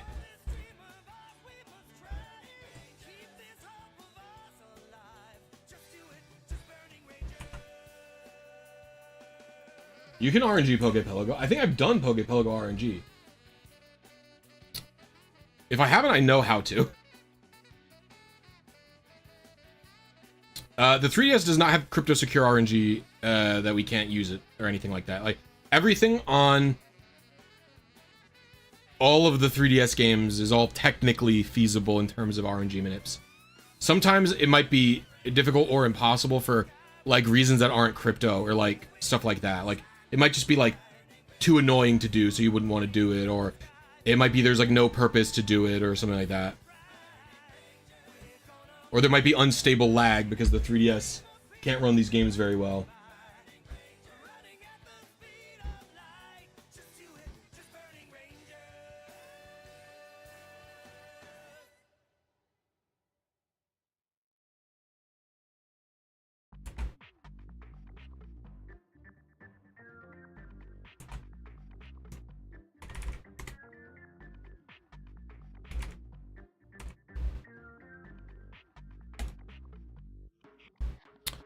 What's up, Holokage? How you doing?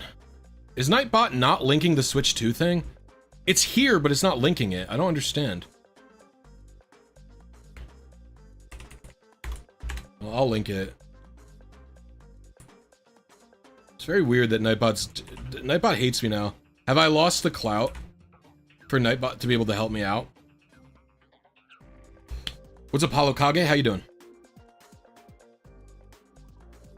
Nightbot's here doing the timer spammer, where it spams that I'm using B-Sky instead of Twitter. But the commands seem to not work.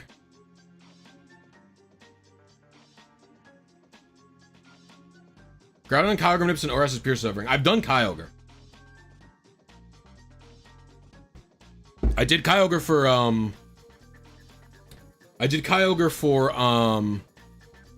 Wolf Glick's team. My RNG manip that. Kyogre was not as bad as the Raichu. I think the Raichu is what took me the longest. Rayquaza is also extremely annoying to manip in these games, if only because you can't you can't skip it. Like, if you have to catch Rayquaza or else the post game does not unlock. Like, you can't do Elite Four rematches. You can't set the level machines to 100 for Blisy bases. The Battlefront or the Battle like Maison stuff, not all that's fully unlocked either. Like, you need to beat Rayquaza to get the full post game. It's very annoying. You can do Deoxys later, but you have to catch the Rayquaza, so you have to manip it on your first playthrough. Extremely irritating.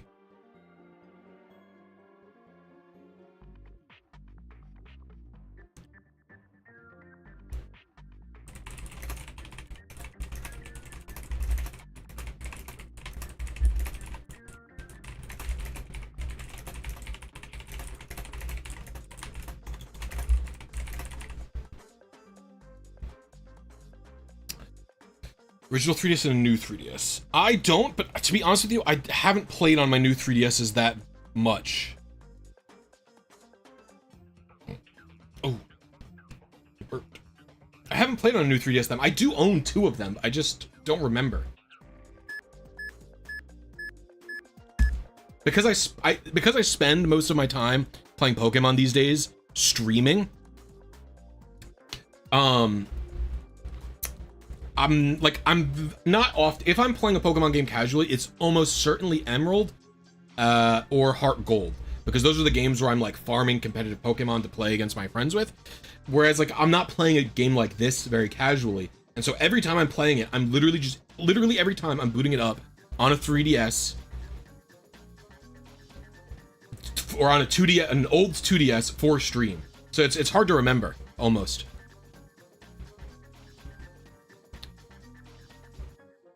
Will I make RNG guides for Shiny Lock guides and how to obtain them if you use it? I will probably never make a guide on how to RNG manip a Pokemon that is using a lock break. It's not something I'm super interested in.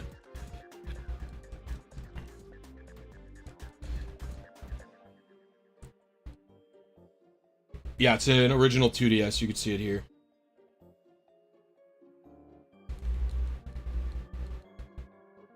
It's from Katsu Kitty.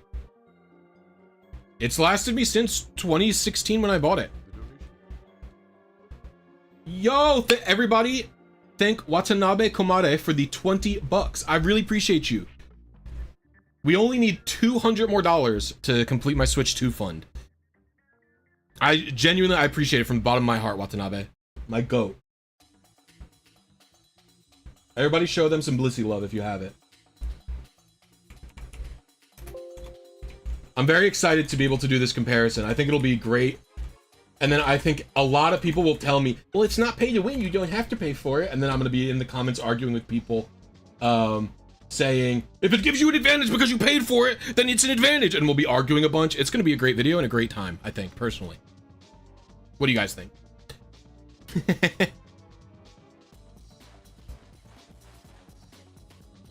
Okay, so I was 78 early.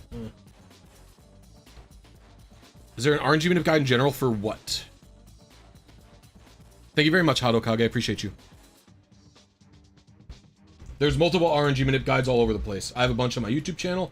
I have some on a website. I have not seen one. Actually, I have seen a DS capture mod for lights, but you need to remove the top screen, and it only works for Like, the output is composite video, which is extremely weird.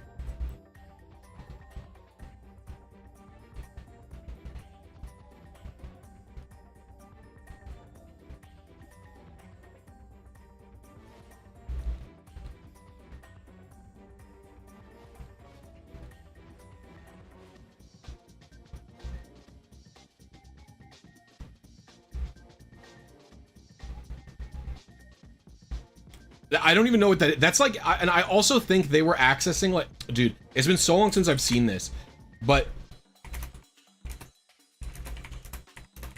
they are like, I thought it was like they accessed like a secret feature of like the DS Lite's board, that it had like a native ability to output composite video. And like you don't have to do a lot to get it working. But I don't really know what it's about. Like, it's been so long since I've seen it.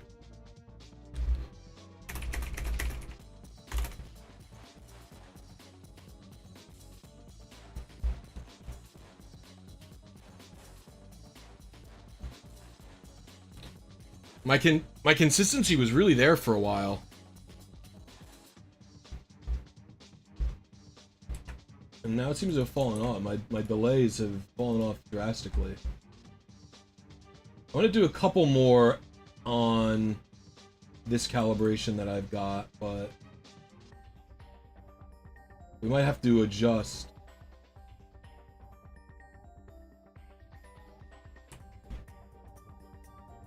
My strategy here.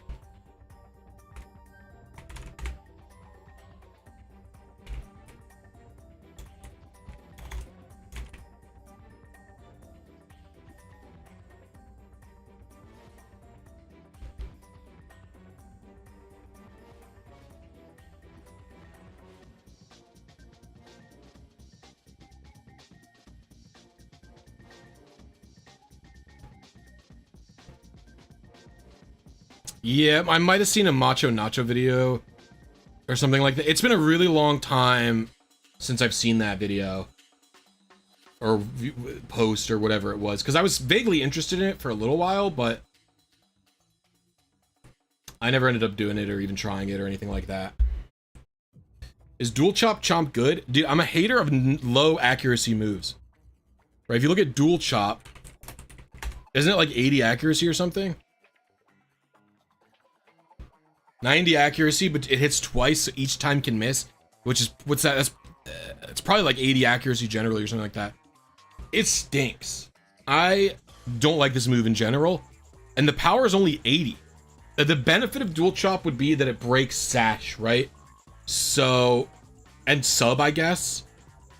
So I think dual chop is a move that you're using if you need it. Right, if your team is struggling to deal with a particular sash threat that dual chop might be good coverage for, or a particular sub threat that dual chop might be good coverage for, then you might want to run it.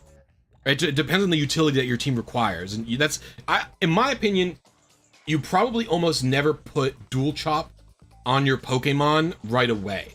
Right, you run a normal move there. You run like Dragon Claw or some other move, Dragon Rush if you want a stronger move, right? And then if you find, like, repeatedly Garchomp has been in situations where it needs to break subs or it needs to break sashes and kill things, then you kind of put on dual chop. You go, okay, well, this is a solution for the problem I'm having of substitutes and focus sashes. I think that's the scenario where you run dual chop, right? Where you end up running it.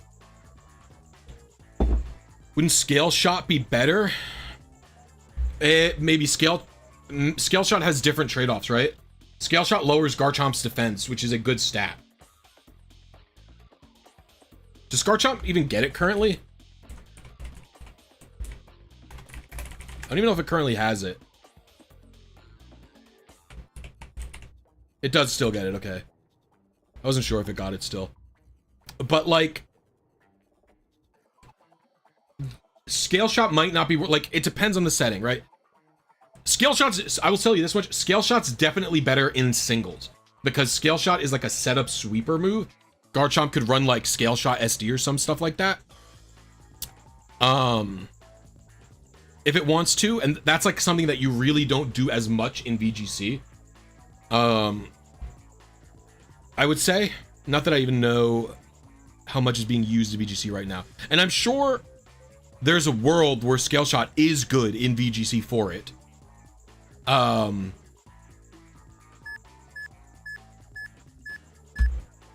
The button didn't go all the way down. I'm sad. The button didn't go all the way down because the buttons are raised so high on this system. Why? Yeah, I know, that was a pretty popular set for Garchomp in Gen 8. Garchomp died off pretty hard. I think there's a lot of factors to it. I know Enam was a non-zero factor originally as to why Garchomp fell off.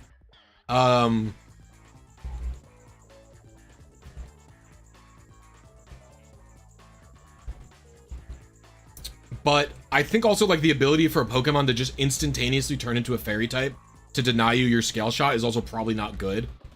It's probably not good for the Chompster, right?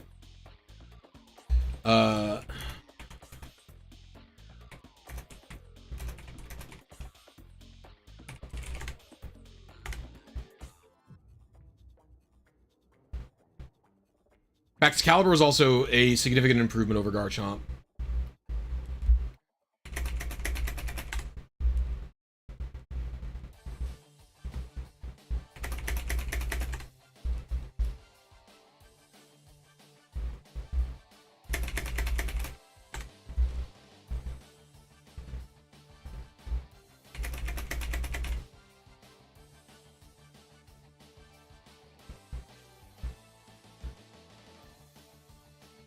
Oh, fuck, I didn't... No. I don't think I moved Ralts.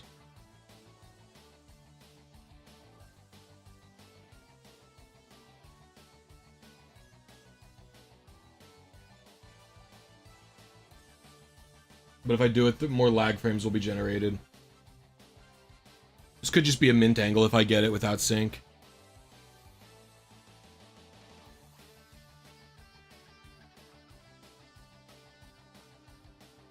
I wonder what's going to go on with those gimmicks. Like, how long are they going to stick around? Because what I'm wondering is, it looked like in Champions...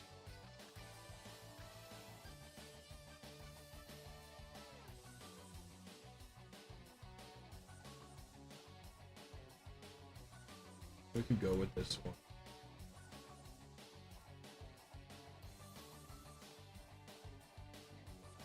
Hold on.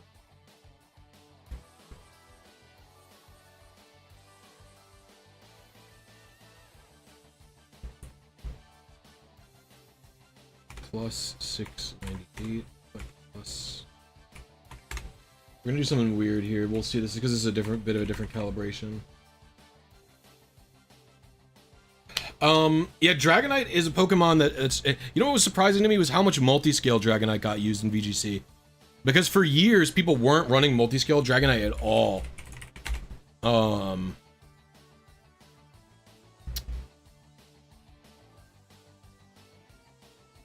Because of inner focus. Or Dragonite didn't even get a lot of use in VGC. As well, it was like a singles Pokemon for a while. Even though it was like it was interesting. It was like, I wonder why.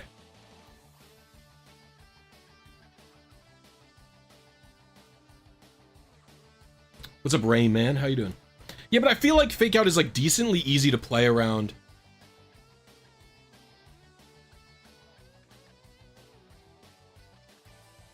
Like, you know whether or not your shit's gonna get broken by Fake Out. You know what I mean? Like, you can know.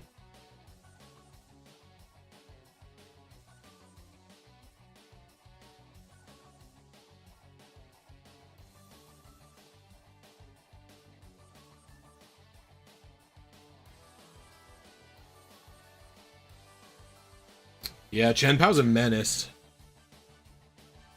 Was she over here? Oh, did you guys hear that meow?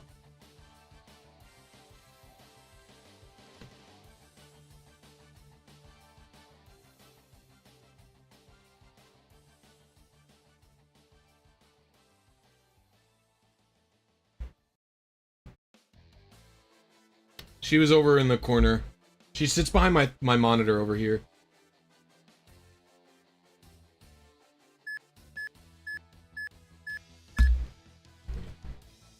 This is my second monitor. She sits behind it.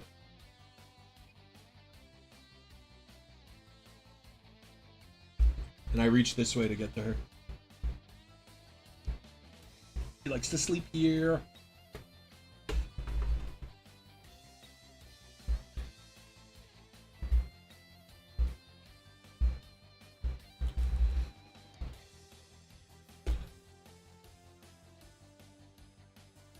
By the way, gamers, we have 120 viewers currently, but only 65 likes. If you're having a good time, you're enjoying me do this very tedious, very difficult RNG manip, consider hitting that like button. It's free, it helps the channel out, it helps me out. And if you want to support me for not so free, you could consider becoming a channel member.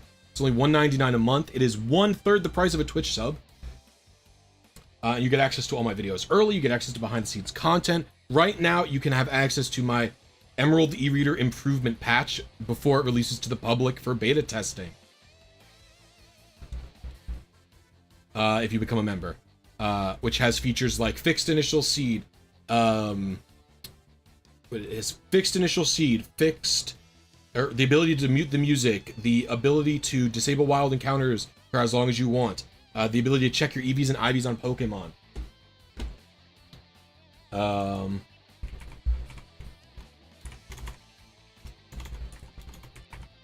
You could also donate to help me get a Switch 2. We're only need $200. And if we get to that, in my next team building video, I'm going to build the team twice. Once on the Switch and once on the Switch 2. And we're going to compare how fast the Switch 2 speed is to the Switch 1. I was 138 late. I should not have. I literally added 130 late. I literally added 138 to this because I had that happen last time. I think I'm just sticking to the 700 or the 698 calibration. I was literally exactly 138 late. So I'm just sticking to this calibration. The calibration horsed me.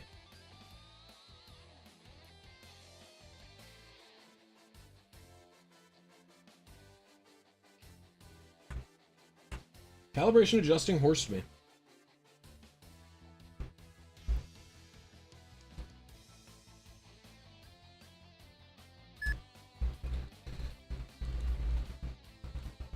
The only one that sucks of the Treasures of Ruins is Wo-Chien. I mean, Wo-Chien isn't even that bad. It's just not, like, goated, right? Bubblebeat.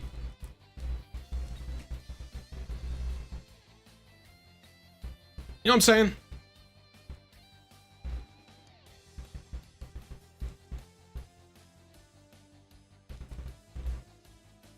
Maybe it is that bad. But I recall seeing some, like, decent stall teams with it on it.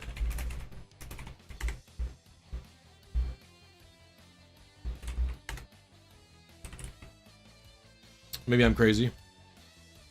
Wo-Chien versus U-Turn is one hell of a matchup. That's true. U-Turn's it's the same as Celebi, dude. Celebi loved U-Turn's introduction because it was a great pivot move for it. And Celebi also hated U-Turn's introduction because U-Turn lightly taps Celebi and Celebi falls out of a window and dies. Do I watch anime? I am what you would call a weeb. I'm an anime enjoyer. I actually just finished reading the Ping Pong manga. Very excellent stuff. Although actually, surprisingly, is one of the anime adaptations. I find the anime to be superior for Ping Pong. Even though the guy's art is goated.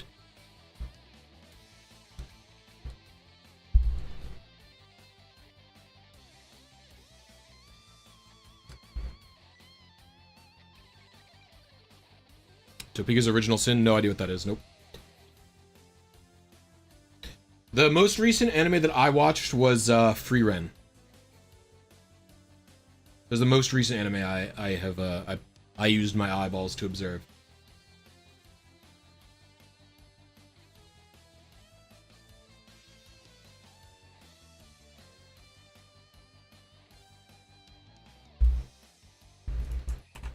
This one.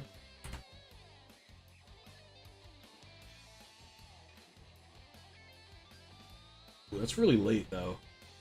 Do we have anything earlier? Any earlier activities that I can, I guess we can use this one.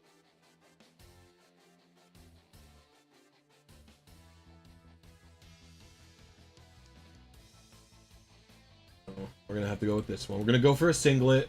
I hate going for singlets is not best practices, but I have to do it occasionally. Alright, put it here. Plus 7. Oh, 6, 7, 8. 9, 3, 2, 8. Alright. Even my mom watched Freerun. Dubbins. Freerun's pretty good. You read Homunculus? No. The only thing I've read with a homunculus in it, off the top of my head, is Full Metal Alchemist. And its companion anime, Full Metal Alchemist Brotherhood. Dude, FMAB is so fucking gas. Full Metal Alchemist Brotherhood is one of the best animes ever conceived. I'm so down to glaze Full Metal Alchemist any chance I get.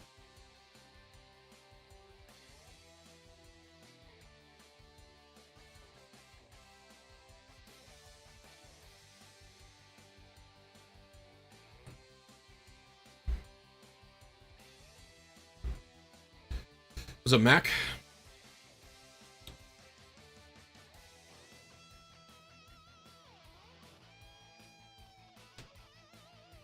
You stopped watching FMAB halfway? I don't understand how someone couldn't get into it. You know what? I've said this before and I'll say it again. I think one of the reasons Full Metal Alchemist is so good, especially to show it to someone just said in chat, Kelvin said that Full Metal Alchemist Brotherhood got you into anime. I think one of the reasons Full Metal Alchemist can get people into anime is because it is a shonen, and shonen has like a lot of very powerful emotions. There's a lot of very strong emotional moments in shonen, which is important. I think it's something that shonen does really well. Is really able to tug at like deep primal feelings. And the problem with most shonen is the fan service is if you try and show this, you try and show Freerun to your mom, it's like, why is there so many shots of her feet and ass? It's like, you know, what's up with that? Full Metal Alchemist has none of that shit, and I'm like 80% sure it's because a woman wrote it. Like, there's not even a pervert character in Full Metal Alchemist. There's so many animes have like the pervert. One Piece is unbelievably goated. I love One Piece. It is so good. It has 2 goddamn pervert characters. There's fucking 2 of them.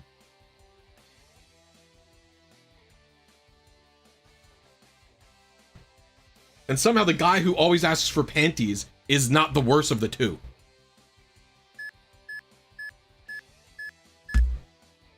It's fucking Sanji.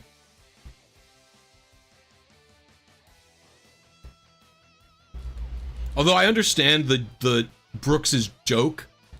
I understand his joke gets a bit lost in translation. Insofar that whenever he asks it in Japanese, he is speaking in like very formal, like old formal Japanese. He asks it in. He asks the joke is that he asking a very raunchy pervert question in like ultra formal speak. And that doesn't really exist in English, so no matter how you're translating it, dub or sub, you're really never gonna get the joke very well. But it still doesn't mean, like, it's not like, you know,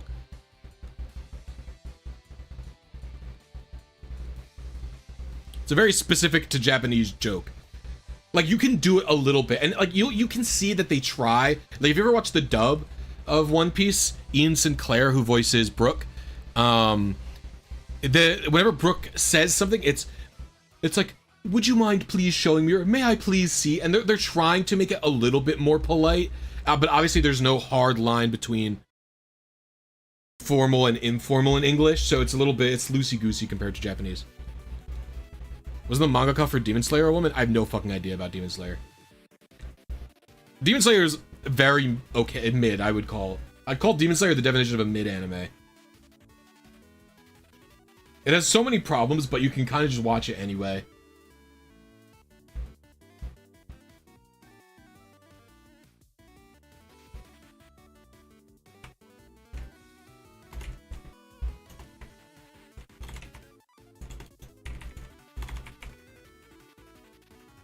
It was 11 advances late. Okay, nice.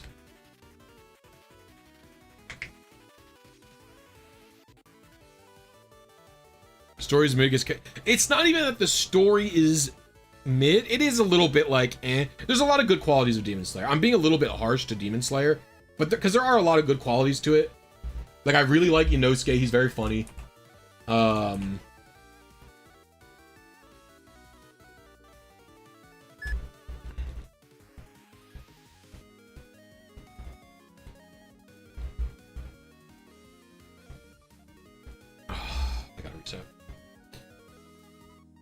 But the big thing I don't like about it, one of the big things that's like annoying, the show takes a little too long.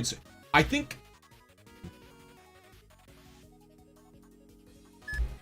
the show meanders a lot randomly, and I think it's to buy time and budget for the high action scenes.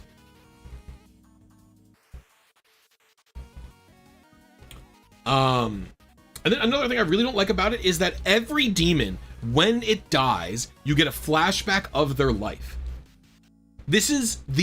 I think this is the most insane structure for a story like that. Because when the demons die in this show, they die for real. You kill them. It's not like they're coming back. They don't come back, right? So you're showing me the tragic backstory of this character, how they died, or how they became a demon as they're dying, when I never am going to see them again. This is literally the least relevant time for that information, especially because none of these characters are recurring. None of them are important. They really don't get brought up again. It's like, why is it structured that way? It's so insane. Like, if you wanted me like to feel compassion for them, I would. You just have to show me the shit earlier. You don't show it to me when they're dying. It's so insane. I think it's insane. I think it's completely insane way to do it. And also because you know it's gonna happen with every demon. You know it's gonna happen with every demon, so you kind of get like bored or like annoyed when the demon kill comes up, because you're like, oh my god. And then also because demons have this is another thing, because you know it's gonna happen, so you know when a demon dies, you're gonna be like, oh, here we fucking go again with this shit. And then the other thing that gets me is because demons have a clear way to be killed, you cut their head off, right? Because that's how they work. You know every high level demon has some bullshit to protect their neck, so they literally always do the thing where he tries to cut their neck off, their head off. It doesn't work, and he's like, and then he now has to find out a way for it to happen. Like, it's very formulaic is what I'm trying to say, in a way that I don't think enhances the story. This is what I'm trying to say. We might be able to get this 4-minute one.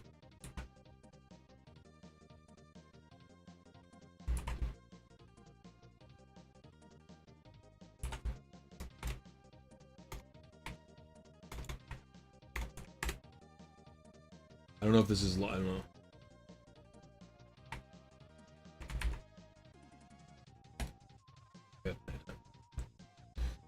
Whew.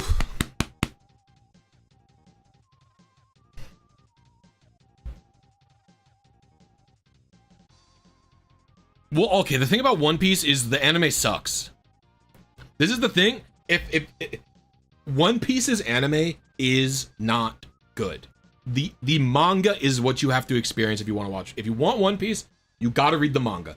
The animation quality tanks for like 800 episodes. Basically, from Alabasta, after Alabasta is done, until like Wano, which is like literally like 800 episodes, the animation quality is not very good. Actually, it's a little later than Alabasta. It's probably around Marineford when the anime... It's probably around Marineford after what? It's like 500 episodes of really, really bad animation quality. It's like really tanked. It's really bad. They have just, again, from whatever to Alabasta is pretty light on filler, but after Alabasta, all the way to modern episodes is an unbelievable amount of filler in every episode. And they started making the filler in One Piece like untangleable from the show. It used to be just filler arcs, but now it's like, yeah, I don't know. It's really not good. So I really like the manga on One Piece. I love the One Piece manga. His art has gotten a little worse over. It's not. Oda's art hasn't gotten worse, but he has squished all of the panels together because you could tell that he wants to finish the story. I think he's afraid of dying, to be honest with you. Before he finishes, so he does squeeze a little bit too much together, but otherwise he's okay. He's okay. You should just read it. Just switch to the manga. The manga's better, Mac. The manga is a better experience. You just read it. I'm like a couple chapters behind, probably.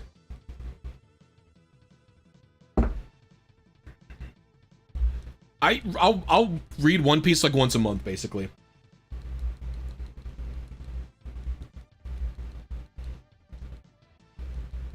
So I haven't read it in July yet. The last chapter I read was in June sometime.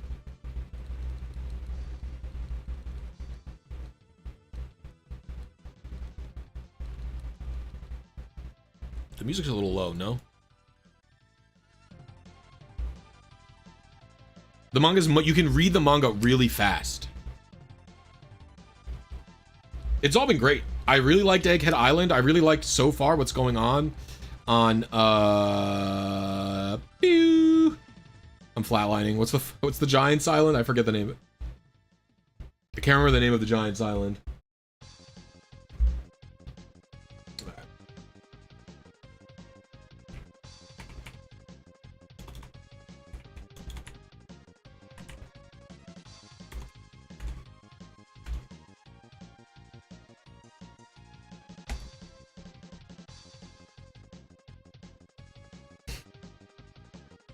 Wow, this is everything perfect except special attack.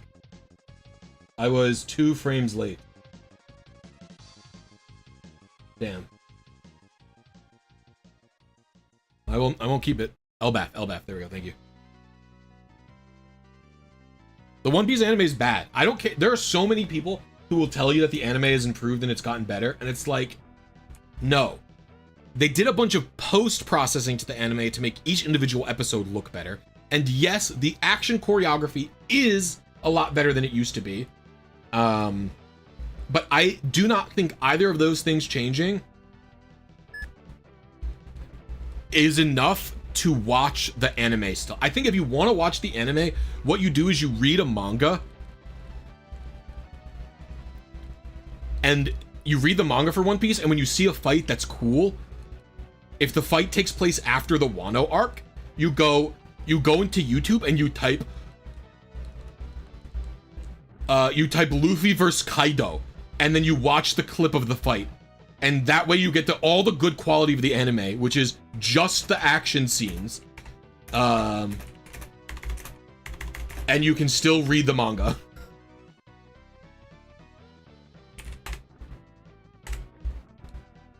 Actually, if you guys know the YouTuber Totally Not Mark, I literally couldn't even finish his fucking most recent One Piece review because it was on the goddamn anime, and I was like, what the fuck? I was like, why are you reviewing the anime now? It fucking blows, bro. It was crazy.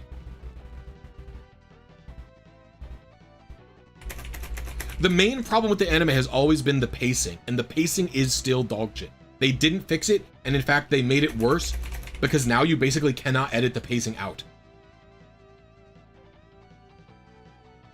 Also, what's good, Damo? It's been a cool minute since I've seen you. I really like all of One Piece. The manga is very good. I will say the original, 100 to 200 episodes in the anime are watchable, I would say. The filler is not so bad in East Blue and in Alabasta, but I just don't like the anime.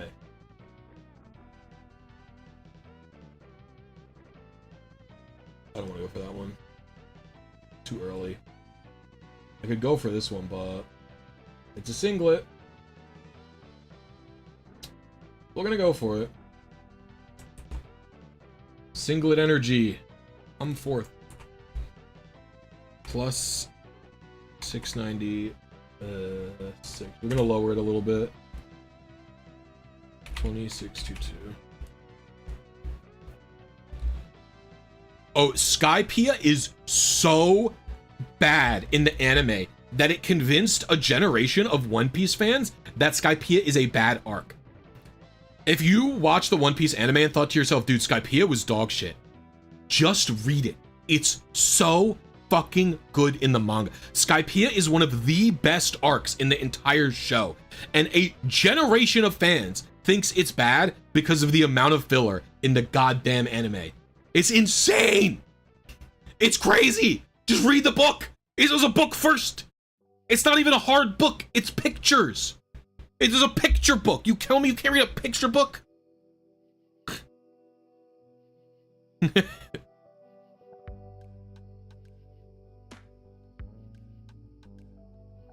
Oh. Good morning, Miss Bemelina.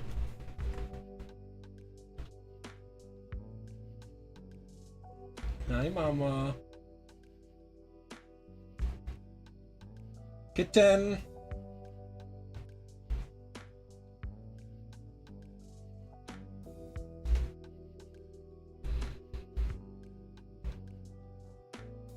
BBQ party with wolves in that arc? Sounds like anime only. Come.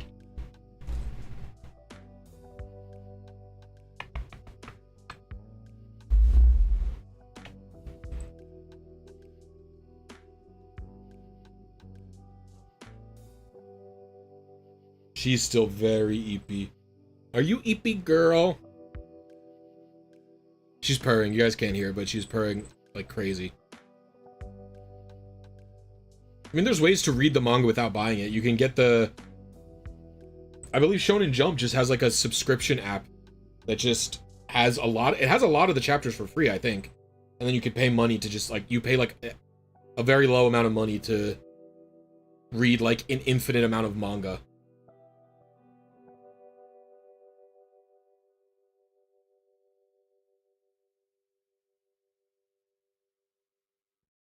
And there's fan translations, because some things aren't translated super correctly.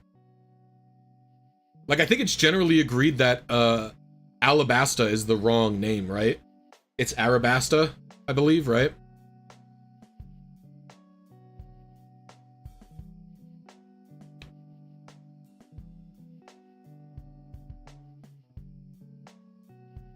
Yeah, it was Raftel.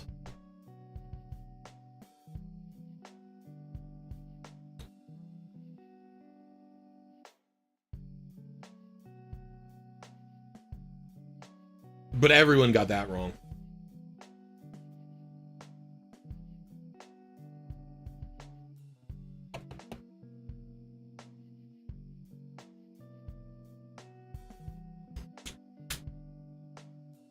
Arabasta does make more sense because it's like a riff on Arabia, right? But I think people were also thinking it has to do with alabaster.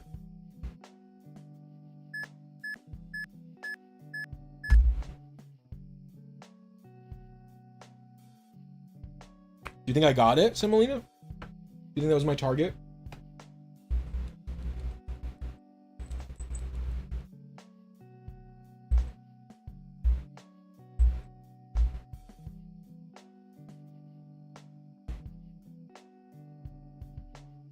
Oh, you know what? Did she ever message me back? I wonder if she's late. In German it's pronounced roofie. It's Luffy.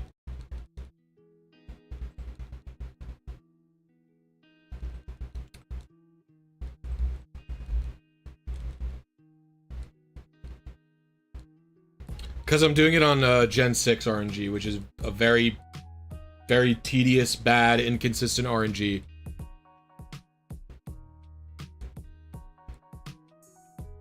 The first edition... No, doesn't the manga still call him Zolo to this day? His name is definitely Zoro.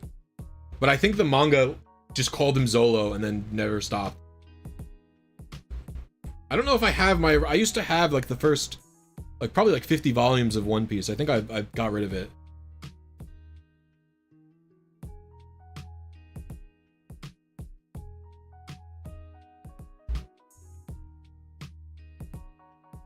Oh, it's not it. I'm pretty sure in the manga he's Zolo. Like in the English translated manga, they call him Zolo. I'm almost positive.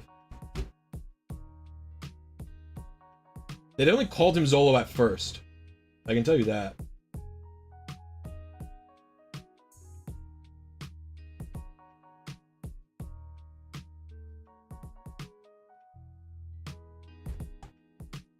What do we got here? Let's look at the lazy way.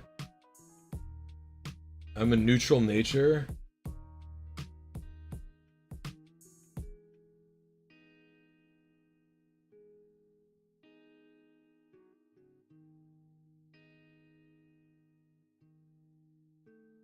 I'm at 149, 121, 90. I hit this. Dude, I just adjusted, dude. I'm at 89. Oh, I was one of these two. All right, well, I'm really close. All right, Semolina, I have to put you down now. You can sit in my lab if you want.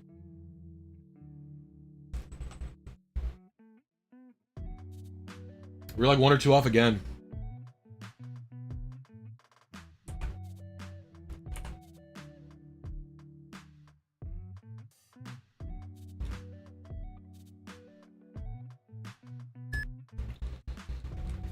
I believe it's the official translation.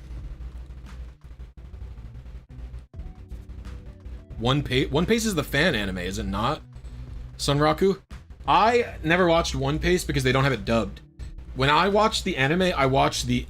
Actually, this is an insane story. So I looked into One Piece, and One Piece both doesn't have all of the arcs complete, because they're not doing them in order, because they're tackling the ones that have the most filler / worst pacing first. And they don't do the dubs as frequently. And so someone did a... Now, the thing about One Piece, though, also, I'll say that much, is that their editing these days, their more modern stuff, is very well edited, and, like, they're working with, like, professional software. So when I watched a fan cut, I watched it dubbed, because I wanted to show it to my wife, who likes to, like, crochet when she watches TV, so it's something she does with her hands, so she can't just listen. Right? If it's in Japanese. And so we tend to watch a lot of anime dubbed. I know a lot of people think that's blasphemy, but also fuck you. Don't judge me. And so I found one called One Piece Kai. And it was a fan edit by some other person who basically just dumped shit in to Adobe Premiere and just hard cut scenes if they're not in the manga. If they're not in the manga, scene gets cut. And it will be sometimes just jarring jump cuts. It is not like a great edit. The music cuts, it's not a great cut, but it's good. It's good for the dub. You can watch it for the dub. So I tune into this, right? And I didn't download it all at once because I was being a bit lazy. And I just downloaded because I also didn't know if my wife would be into One Piece or not, if I should continue downloading all of it. And so as I continued to download it, I would just go and get the next arc every month or so, whenever we caught up. And one day, the entire Google Drive with One Piece Kai, which is what it was called, was deleted. It was gone. And I was like, what the fuck? The guy posted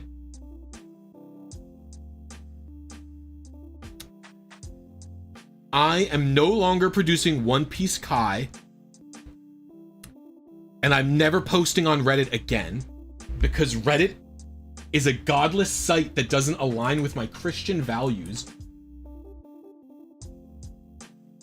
And also, the way that I'm doing One Piece Kai is probably piracy, which is also against my Christian values. And then they just stopped doing it. And I was like, what the fuck?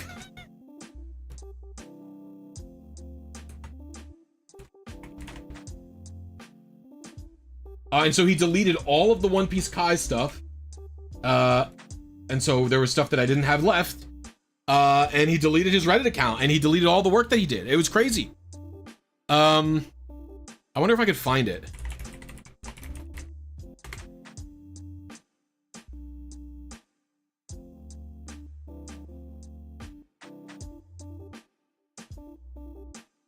Yeah, here it is. Here it is. I found it. It's been a while. I gave up Reddit for Lent.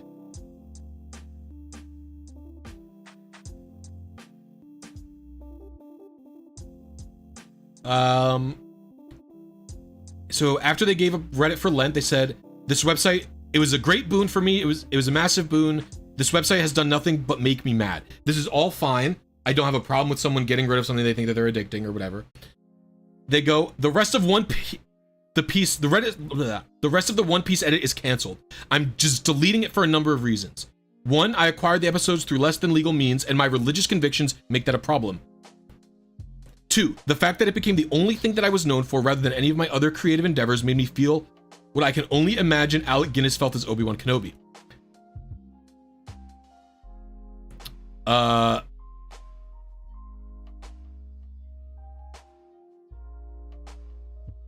trying to find where they said...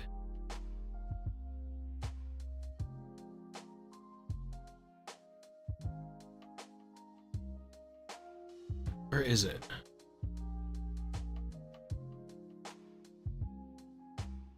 I remember it's a really long post, so I'm scanning through it.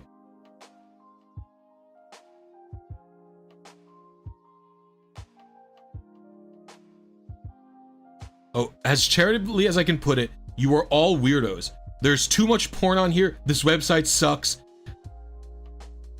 I'm leaving for these reasons. Blah, blah, blah. And he just left for his religious convictions, and I don't know. It's very weird. It's a very weird post.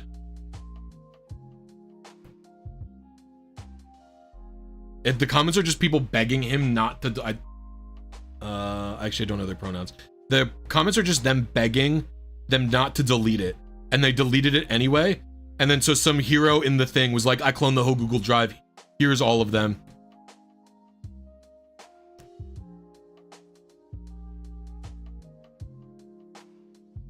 Oh, and the person who backed them all up deleted them all. What an a-hole. Luckily, I got them all before, so it doesn't matter.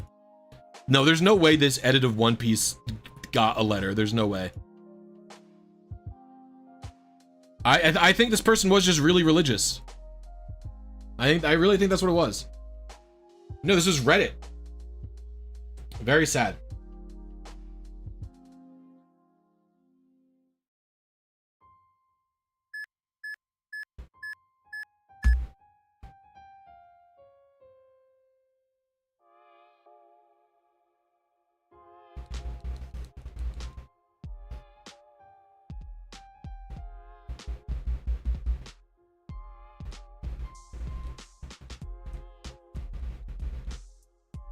People are allowed to not like things for reasons that are like...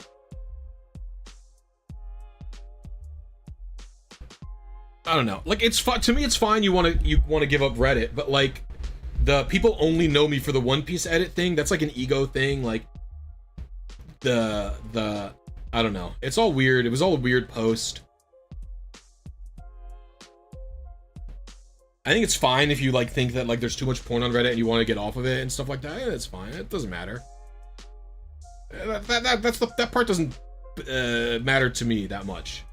It was the deleting it because pirating is against my religion and I'm leaving Reddit because of my religion. Like, it's all, I don't know. I think it's good that you can realize that you're engaging with something like, if you're engaging with something like Reddit and all the website does is make you mad and you realize that and you want to quit it. I think that's fine and good to quit it. It's okay to quit like websites and things like I think more people need to quit Twitter. I think Twitter is crazy and dangerous for at least my country. It is. It's like, why are people using that shit, bro? It looks like I'm timid. We'll assume sync. To me, it's crazy. I cannot believe people are using it. Oh my god, I was 1 frame late again! We're so close. B-Sky, I like B-Sky. I think it's much improved from Twitter, but I think I generally don't do well with the Twitter style microblog posts. I think I'm not good at that type of content because it feels so baity and like takey. Like, you just post your take, you just put like bait, you just post like bait things to get like interact. Like, I think one of the things I like about my YouTube videos is it feels like I'm able to be myself and express myself in a way that is genuine when I'm making videos and stuff like that. When I'm posting on Twitter and B-Sky even, I feel like I can't be that way.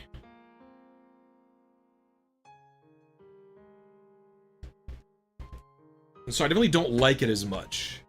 And Twitter specifically feels like it is fucking filled with like just, I don't know what to call them other than like clout gremlins. Like they are just obsessed with like e-celebs and like talking about them and like the amount of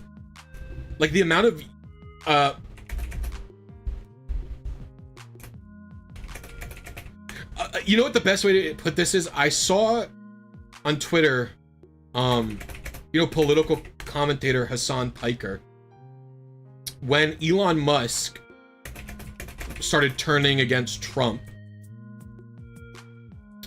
despite the fact that he's still like a complete lunatic Nazi, Hassan tweeted at him to like try and get Elon Musk on his show, or on like, you know, on his stream, or maybe in a podcast or something. And it was like, you are so obsessed with clout that this dude that you spend all your time ragging on, because rightfully he's a piece of shit, you want him on your program.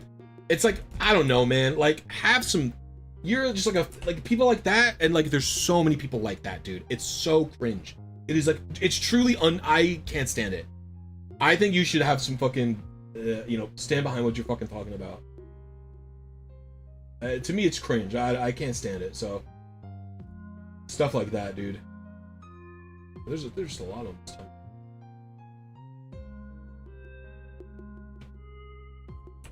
That is the best example that I can think of. And I see Pokemon, like, people doing that stuff all the time. Like, they'll tweet at Elon, or they'll tweet at Elon, or they'll tweet at somebody else, like, you know, like someone, like some, it's just like, I don't know. I get it. You're trying to make your bag or whatever. I get it. But to me, it doesn't encourage like human interaction.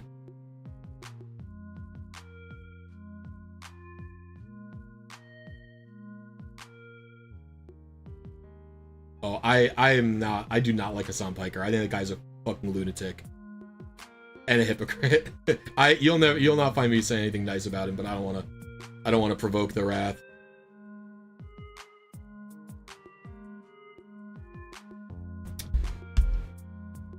Oh. Yeah, I don't want to talk about him anymore. I don't want to get clipped by anybody or something like that, even though nobody's here, comparatively.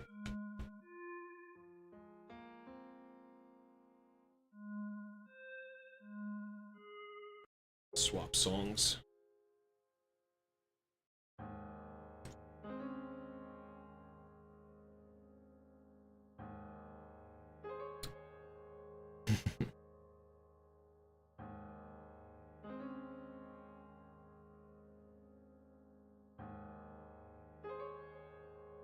Everything is just about getting attention these days. I think people are too like, I don't want to get down this like pessimistic rabbit hole where I complain about things or whatever. Like, I don't want to be like, no offense, big pimpin'. You said everything is just about getting attention these days. People getting rewarded because dumb shit can't look away, blah blah blah. I think people would have said that in the 90s about reality TV. I think people would have said that in 2000 about the early internet, right? I think people would say that about America's funniest home videos when that started. I think it's not helpful to be like too pessimistic in a specific way like that, right? I think you should generally try to have like hope for humanity. I think Twitter specifically can encourage that type of stuff. I think YouTube can encourage that type of stuff. I've just had success with being able to ignore it on YouTube and not engage with it and not do it, etc., etc. I've had success in being able to not do that on YouTube. Not everybody can, and not everybody does, right? There's a million drama slop YouTubers. If I have to see that fucking dude with the mushroom thumbnail do another drama video, like on Ludwig or something, like, I don't watch them, I just see them, they're just recommended. It's like, bro, I don't want to see, I click do not recommend this channel 6 trillion times and it never works. Why does it not work? So I don't know.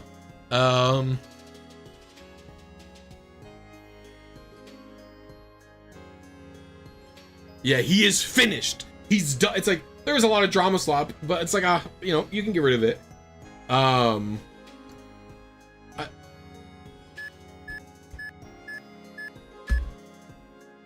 it helps that, like,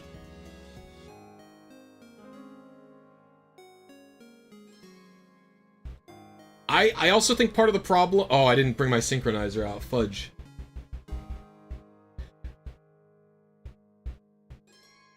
I think part of the problem also is, one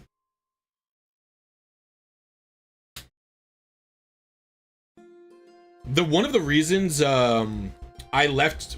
The big inciting incident on Twitter for me to leave was that blocking didn't stop you from seeing people's posts and stuff anymore.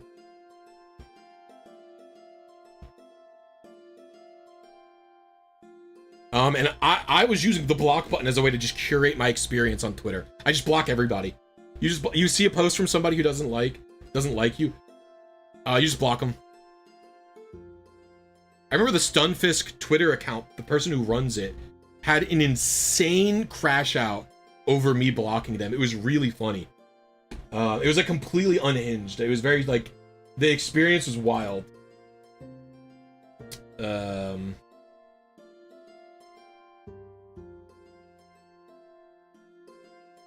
I blocked them because they like made like a weird joke that I didn't think was funny. It was just like some random person. They just like, or they tweeted that some like joke like I didn't understand or I didn't think was very funny. I was like, what is this? It's just like a random spam, like not a joke. And I blocked it. And I was too late. Wait, is this? Huh? Did I get in my range? Did I actually land it? Oh wait, no. No, I hit this one, didn't I? Yeah, no, the speed's not there. I didn't see the speed wasn't green.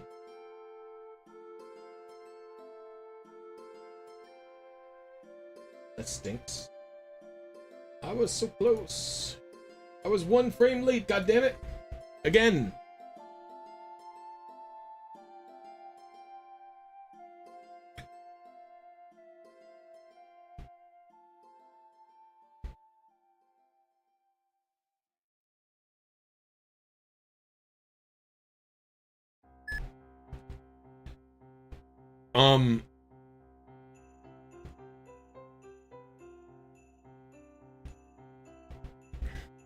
Yeah, so I blocked the Stunfisk like joke Twitter because they tweeted like some thing at me and I forget what it was.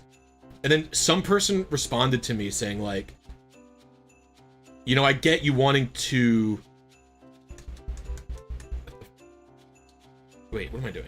They were like, I get... So one of the people who runs it responded like, I get you blocking people all the time, but like, why did you block the Stunfisk Twitter account? And I was just like, the joke just wasn't funny, so I blocked you. And they started responding to me being like, talking about how they're more successful than I'll ever be, and they're like, that I'm like an insane loser, and like a bunch of other... It was like truly insane. And they were using their like 18K Twitter follower account to like talk about how clouded they were and how much better at content creation they were than me and how much more successful they were than me. They were like spamming it on Stunfisk, and I was like, you are a lunatic. Like, what is going on? I was like, obviously I don't play the Twitter game very well. Oh yeah, she went in, dude, that was crazy. That was like one of the things where I was like, oh, maybe this website like isn't great for like communicating with other humans on like a level that is like meant to be understood.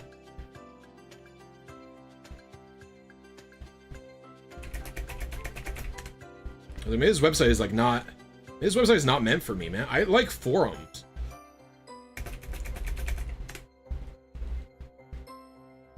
And a lot of people I find are primed to presume the worst.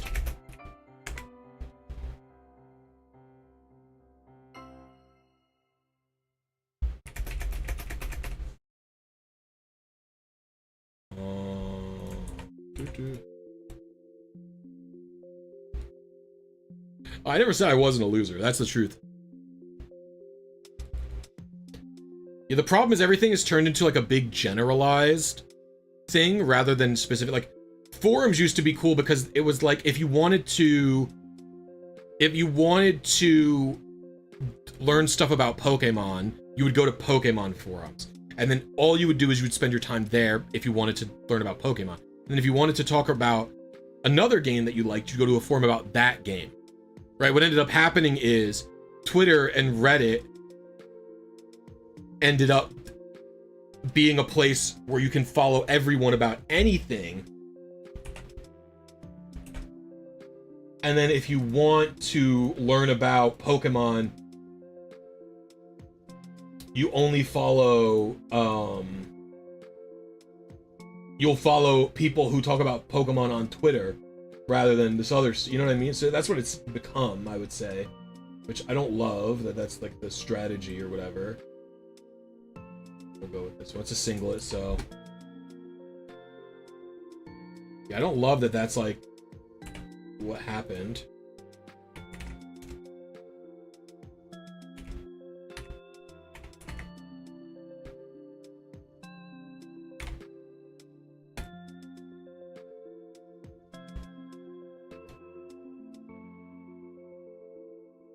Yeah, Reddit is like the biggest all-purpose forum, right? I don't think Reddit is as bad as the other websites. But it's still not good. Like, the worst is when, like, shit happens. And, like, you get a bunch of drama tourists. Like, Mango got banned. Or he didn't get banned, but he did some, not cool shit on Ludwig's streams. And he got banned from Ludwig's event, he got banned from Supernova, and the Melee tournament was just filled with drama tourists who were just like talking about it, and it was like, dude, like you people what are you fucking doing here? I remember I made the mistake. Someone responded to something, and they said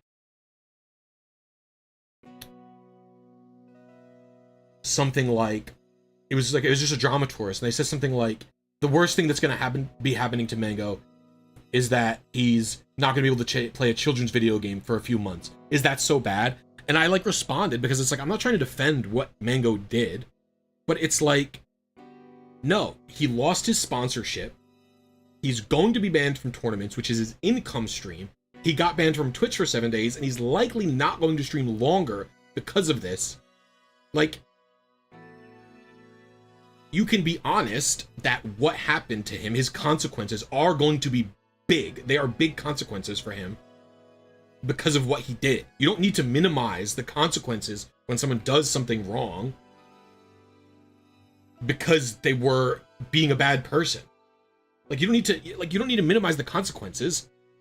I don't know. It was so, and so I just said, I was like, you don't need to minimize the consequences. Like I said, his consequences are pretty serious. And then they were like, why are you defending him? And I'm like, I'm not. I'm just responding to you because I think being dishonest is not good for the world. Like, you don't need to be dishonest. You don't need to pile on things that aren't true or be dishonest in a specific way to further make your point or to show your alliance or whatever. Like, I'm a big, but truth is important type person. Like, you can be honest about the consequences and also be honest about, like, you know, you can be honest about the consequences and also say, yeah, what he did was fucked up. It was crazy. It was insane. It was like so irritating to deal with. And I was like, who are you people? Like, why are you commenting on this? You have never posted in this subreddit once. Leave. Like, what is the point of this? It's crazy.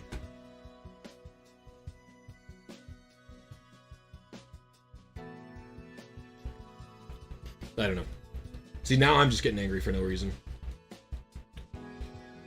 Oof. Man, if you're having a good time, everybody, we have 120 people here, but only 83 likes. Haven't even gotten to 100 likes yet. Do you all hate me that much? Is this all hate watching? If you want to support me, you can hit the like button for free. It helps me out a ton. It shows YouTube that my channel's good, that my streams are good, that you like being here. If you want to help me out even more, you could consider becoming a channel member. It's only $1.99 a month. That's 1/3 the price of a Twitch sub.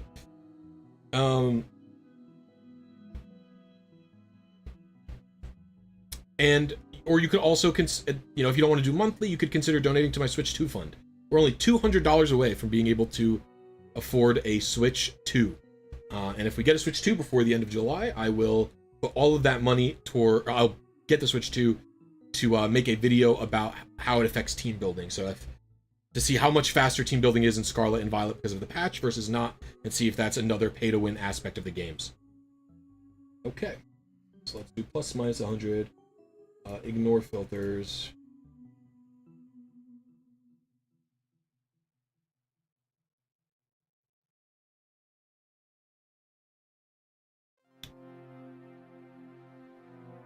I was too late again. Okay, I have to just go down one. I have to just do 6. I'll do plus 697 maybe. That's what I'll do. Oh, Lord. Yeah, I was like getting worked up about that because it's, you know, because Melee's had so much bad shit happen to the scene, and I just don't want the subreddit to constantly be a drama tourist place. I just want to go there to read about young Link or whatever the fuck, bro. Like,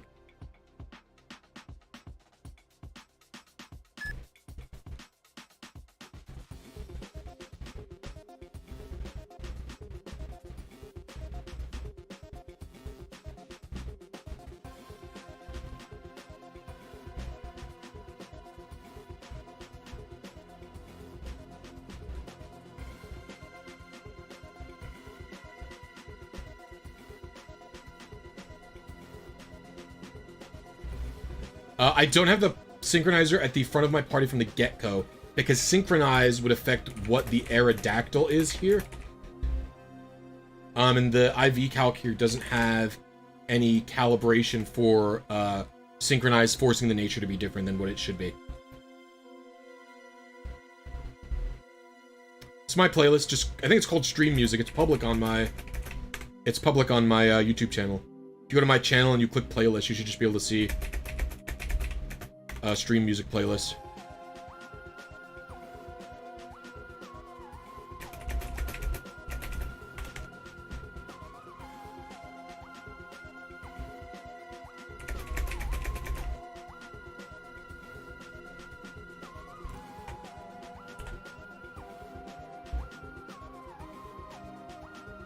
Oh yeah, with hacks? Dude. I had people here who were commenting saying that, like, I congratulated Hacks killing himself because I basically... It was crazy. People were like, you know that BlisyTV supports, like, Hacks being dead? And I was like, what the fuck are you talking about? It was insane. It was truly insane. People, that shit was like war for people, dude. Well, because I was supportive of Hacks being banned, is really what happened. And I don't think someone saying, I don't think someone doing some things that are bad or wrong, and then saying, I'm gonna kill myself, or trying to kill themselves, because they weren't let back into the scene, is a good reason to unban them. I don't think that's like a... I don't think that's a valid reason to unban someone. Like, like, what the fuck? Like, no, it's not... Like, it's like, you know, it's like if your ex tells you, or if you, like, you try to break up with someone and they go, if you... Oh, this is a really good one. If you're trying to break up with someone and they go, I'll kill myself if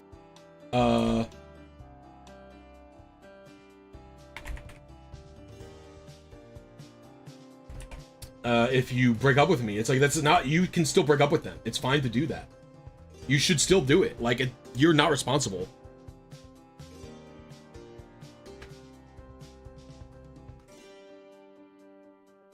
It's like, I am sympathetic towards him. He was obviously going through some shit. I do feel bad for him. I do wish he didn't die. And I think there is a world, even after he got permabanned and everyone signed the permaban thing, I do think there's a world where we still could have let him back into the scene. Like, I think all of that was possible while still supporting his actual ban. And people were like, you supported his ban, therefore you wanted him dead. Is she over here? Watch this. Wake up. Oh, your head's over here. She is tired. People were accusing me of saying that, it's like, I know, I met him many times. He was at Locals I TO'd before. Like, I literally knew him in person. Like what the fuck? Like, I don't want him dead, bro. Like, it's just so insane. Well, Mango's not even banned right now. Unless I missed the memo. He literally only has been banned from one tournament.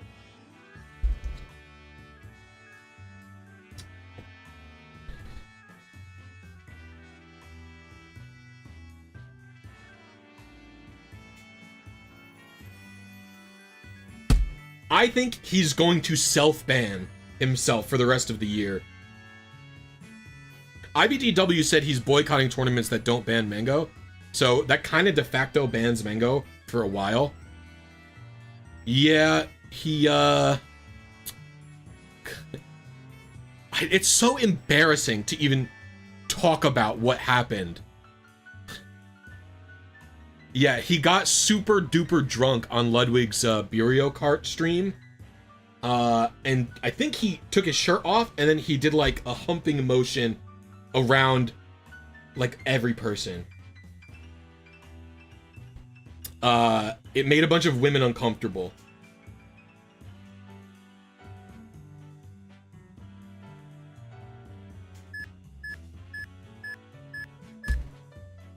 I will say a lot of people have repeatedly used the phrase. I don't know. I don't want to talk about it too much. But yeah, that's what he did, basically. Well, because...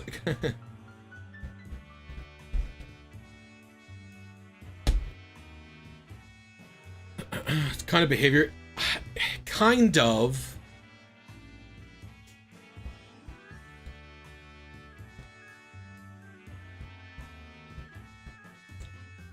The problem, I think it's pretty clear from my perspective what happened, but maybe I'm just being too charitable towards him. From my perspective, like this is like a known thing that Mango does around his friends. Like if you've ever watched his stream, when it's him and his like friend Joey and like Dunk and stuff, back in like 2016 or 2017, like he would do that stuff around his friends, and his friends would do it back to him. The issue is that he was doing it around people he didn't know as well, or very well at all. And so like a lot of them were women that became very uncomfortable with what he was doing. And it's like,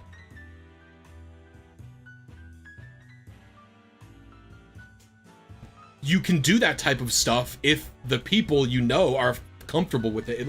I'll say, I've said this before, when FYE went out of business, me and my friends went there. FYE is like a store in America, if you don't know about it. It was very goated. Me and my friends went there and bought all of they had a bunch of kendo practice swords that were wooden, and we went into my friend Dave's backyard and just beat the shit out of each other with them until they broke. Like we would stand there and like flex, and we would do it until the sword broke on like our back or like our stomach. And it was like, it's okay to do that with my friends who were all, you know, consenting to it and thought it was funny. But like if I did that to a random stranger, that's not okay. So like that's really, to me, that's the ultimate crux of the issue. I would say. 111. I don't even know what I hit. I hit this one? I hit 32 early? No, I didn't even hit this one. I don't even know what I hit. Is the seed wrong?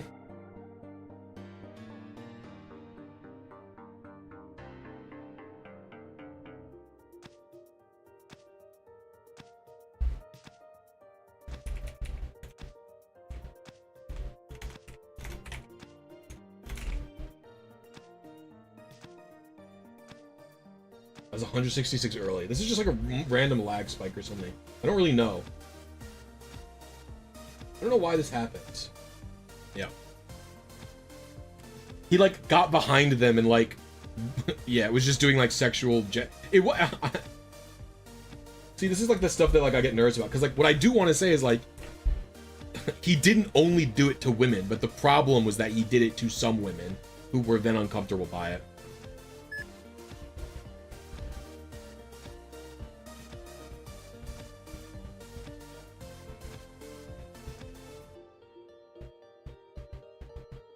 He wasn't, I don't think he was actually humping people. It was very embarrassing. I don't know. Yeah, that's pretty much it, cousin, I would say. He did it to like he did it to Ludwig. Even Ludwig looked annoyed by it. And Ludwig is a person who I would have expected would be like okay with the bit. Well, there's been like, it's kind of been known that Mango had an alcohol problem for a long time in the scene.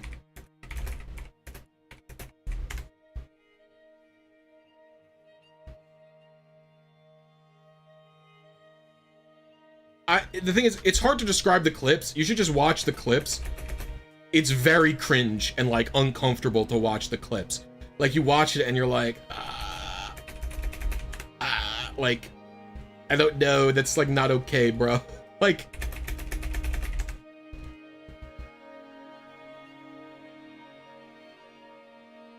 no, I don't think anyone thought it was funny either. I didn't say I thought anyone thought it was funny. I think Mango thought it was funny. I think he's the only one probably who thought it was funny. I do think you could say, like, what does this say about Mango's, like, internalized view towards, like, women, where he feels like it's chill for him to do that, but...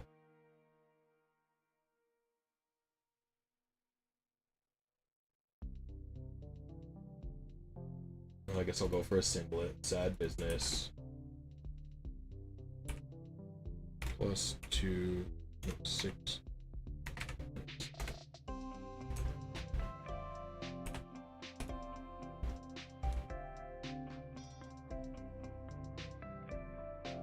Yeah, it is secondhand embarrassment. That's the best, dude. Because secondhand embarrassment. You guys ever watch Hey Arnold? I don't know how old everybody is in this shit, but I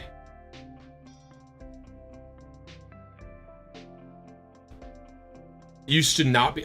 My generation loves Hey Arnold. My generation loves it. I could not stand it. I could never watch it, and it's literally because I would turn on Hey Arnold, and anytime Helga was doing that like worship shit where she was obsessed with Arnold, I would like get the worst secondhand embarrassment and like change the channel. I literally couldn't watch it. I legit couldn't stand to watch it because I would get such cringe secondhand embarrassment.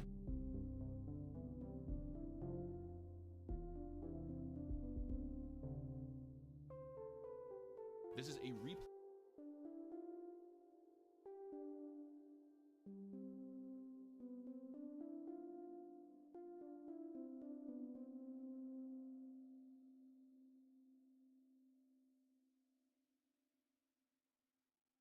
I have to press A to...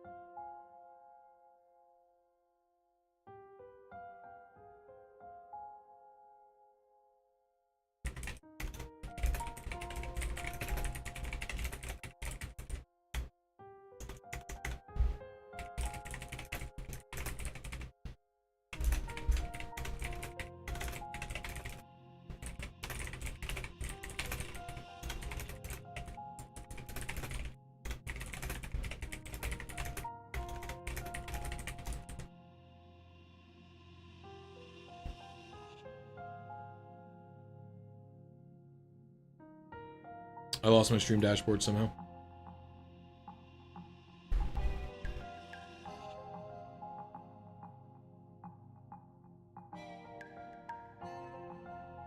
So you can't watch The Office? I haven't watched The Office since I was a kid, basically.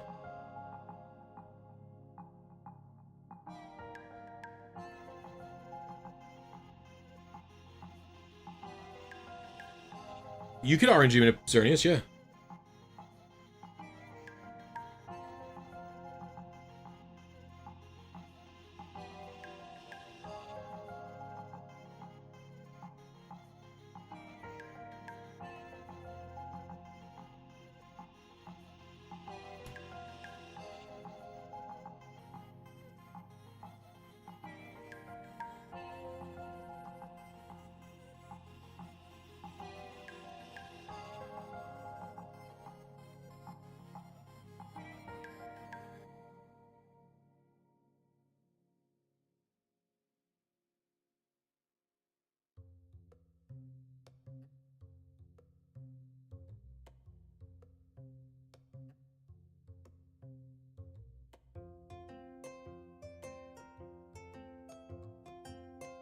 Yo, what up, 10 Ben? How you doing?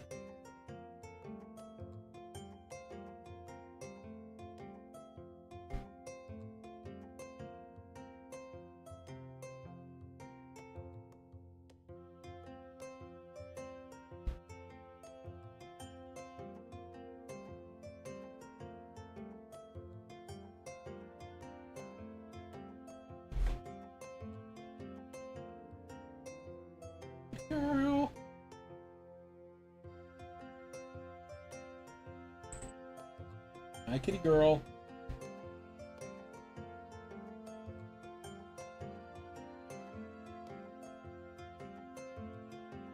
Whoop! Accidentally started recording on my GoPro.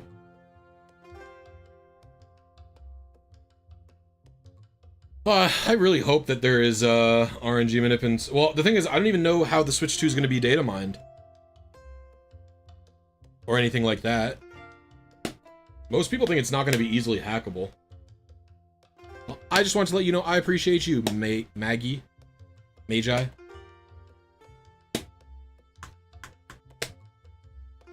Are you still recording?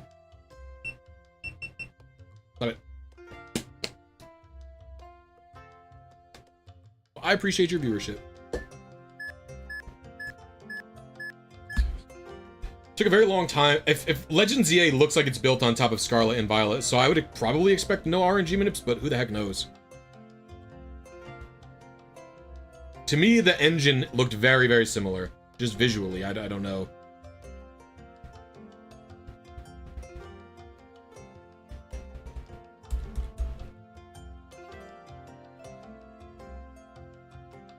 My ear is itching.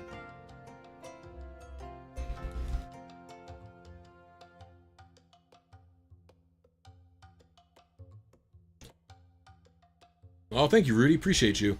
A lot of people don't like using RNG manips for just shinies. Because a lot of shiny hunters like the act of hunting in and of itself. They're not... Most of them, I would say, are not in it... Or most of the ones online that I talk to, anyway, are not necessarily just in it for the shinies. They're also in it for, like, the adventure, or whatever you want to call it. The journey. And so a lot of them don't like RNG manipping because they think that it cuts the journey down. But I think the way that you have to think about it is that learning RNG manipping in and of itself is a different journey, right? It's like learning to ride the bike is a journey. And just because every time you ride a bike thereafter is not necessarily going to be a journey of like some amount of difficulty or tedium, doesn't invalidate the journey that was learning to how to ride the bike, right? Does that make sense?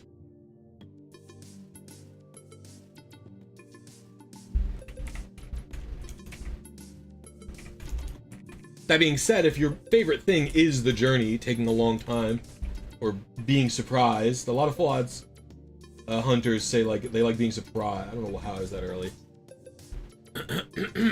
It does. What do you mean it does?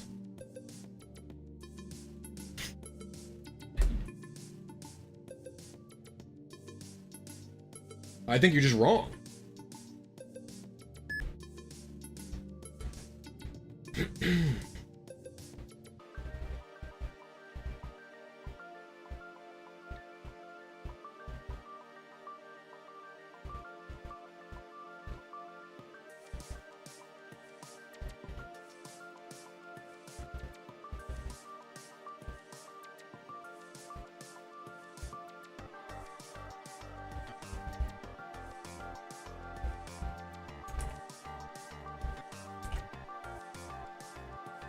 I'm wondering if there's like lag calibration. Like most of the time you're gonna hit a specific lag, and that calibrating every single time is the wrong way to do it.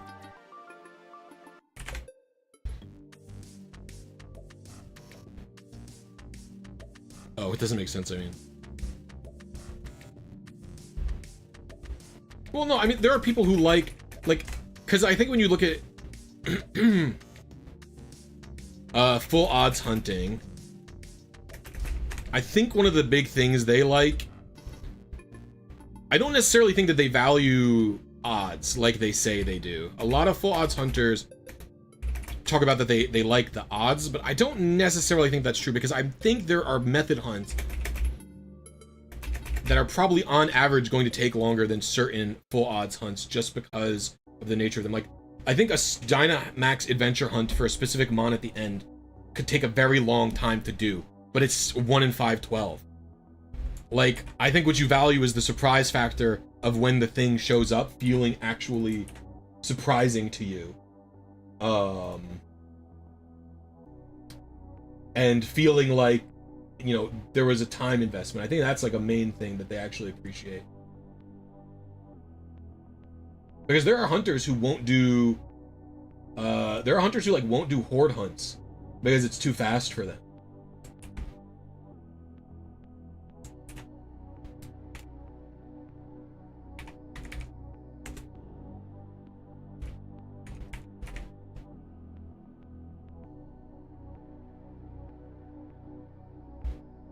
Which is fine. I have no problem with the shiny hunting community anymore as long as they don't, you know, bother me or say mean shit about me or my ability to, I was previously a bit sensitive with the shiny hunting community because I had gotten a lot of flame from them in their end. I have since chilled out.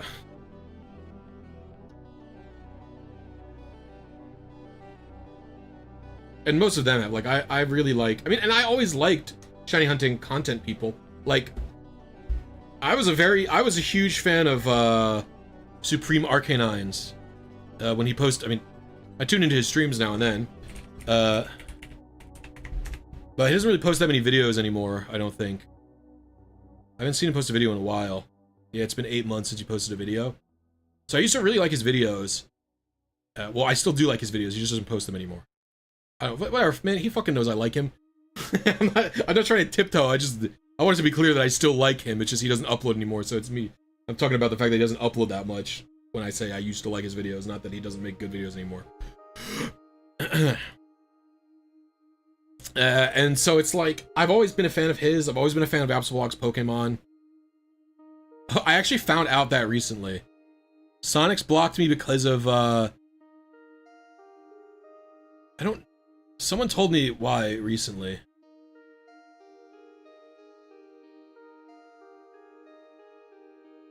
He said, I said something about full odds hunters years ago that he didn't care for. I have no idea what it was. I could have been instigating on Twitters years ago. Sonic's had me blocked for years. I've literally never interacted with him before in my entire life. And then someone asked him why he had me blocked, and they told me. Because they wanted me to join a Discord that he was running, and I was like, he has me blocked. I'm not comfortable joining a Discord if he has a problem with me.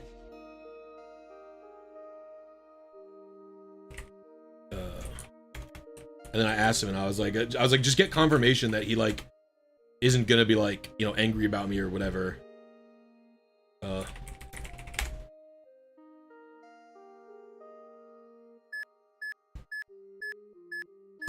I don't think I've said too many things.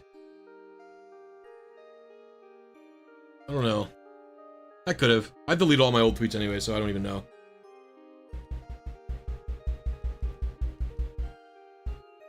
I don't really think there's any serious bad blood there. I think he was probably using Twitter like me, where he saw someone say something stupid and just blocked without thought. And that's what I do the same. I have so many people blocked. Actually, I blocked, I remember this is the first time I thought that maybe either I wasn't good with Twitter or I'm using Twitter wrong or something, because fucking, this streamer and YouTuber Oliver MKP, if you know him, reached out to me on, like, this is years ago. This is like 3 or 4 years ago at this point. Reached out to me on fucking Twitch.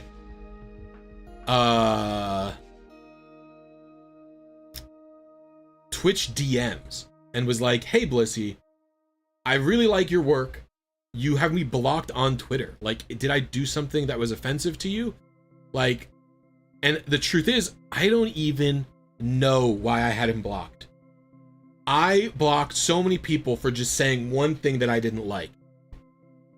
Like, I was very, like, sensitive about curating my feed in that specific way, right?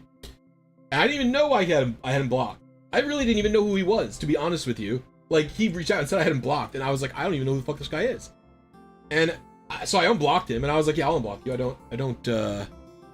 was like, I have no idea who this guy is. I unblocked him because I just, in that moment, I felt bad, because if I couldn't remember what he did to, like, have me block him, and he was so nice in the DM he sent to me, I just felt bad. I was like, okay, I'm not, clearly, whatever. And then he,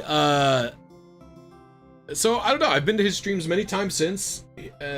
He's one of the only people I can see who streams in hours where I'm awake for an American, and he's a really nice and cool guy. So then I started thinking, I was like, well, maybe I'm blocking too many people here. You're waiting for the but then? There is no but then. He's just a nice guy. Oliver's a nice guy. He has a very chill stream. That's it. I highly recommend his Twitch stream. It's Oliver MKP.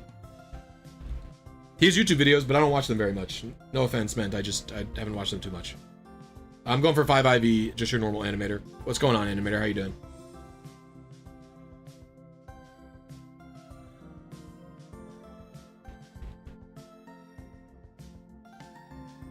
And I think a lot of shiny hunters didn't like my old tutorials because they literally say, because my old tutorials are really just about how to do RNG manips, but they're all clickbaited by saying like guaranteed shiny, guaranteed thing, whatever, blah, blah, blah. And it's like, you know, it is clickbaity, blah, blah, blah. And I get why that might not sit okay with some people. They still block people like that? I'm much better about it. I used to ban people on stream a lot more frequently as well. I don't even use Twitter anymore. I got off of Twitter, thanks to Elon Musk.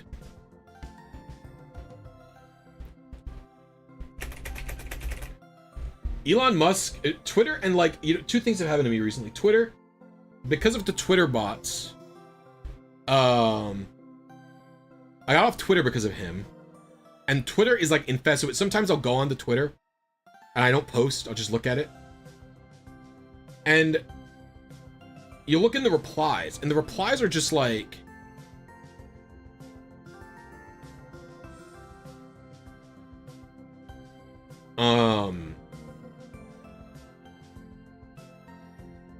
they're just like all check marks who I literally don't believe anymore are real humans.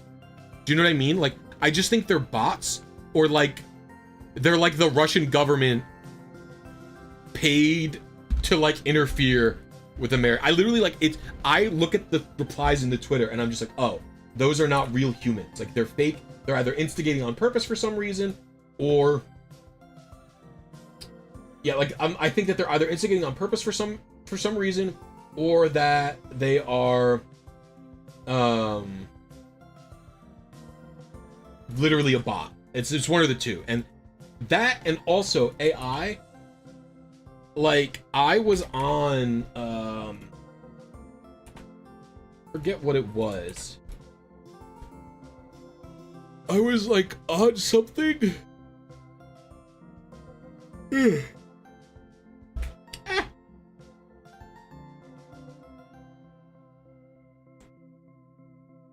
I was like looking at like some smaller website where like people can, oh, it was Amazon Books. I've been watching this show, and one of the characters in the show wrote a book.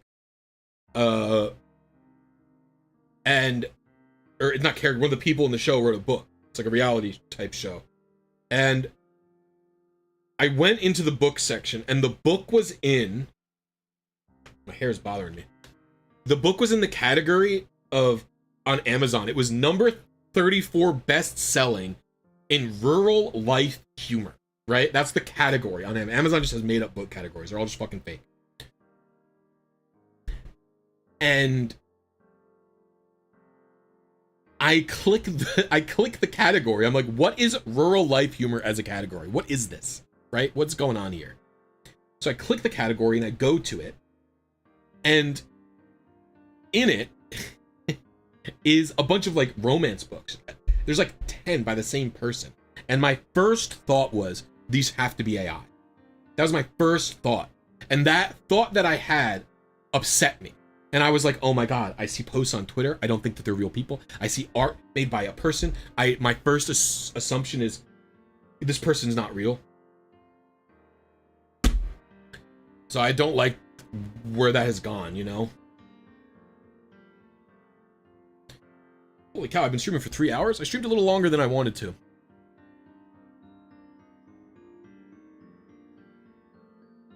I wanted to record my script today. I'll have time after I stream.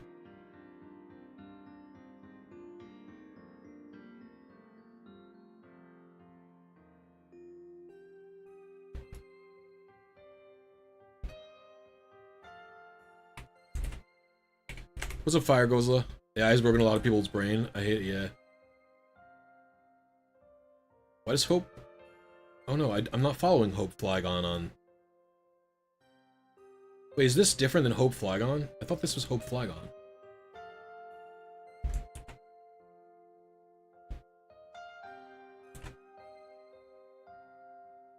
Oh, I see. Oh, I see.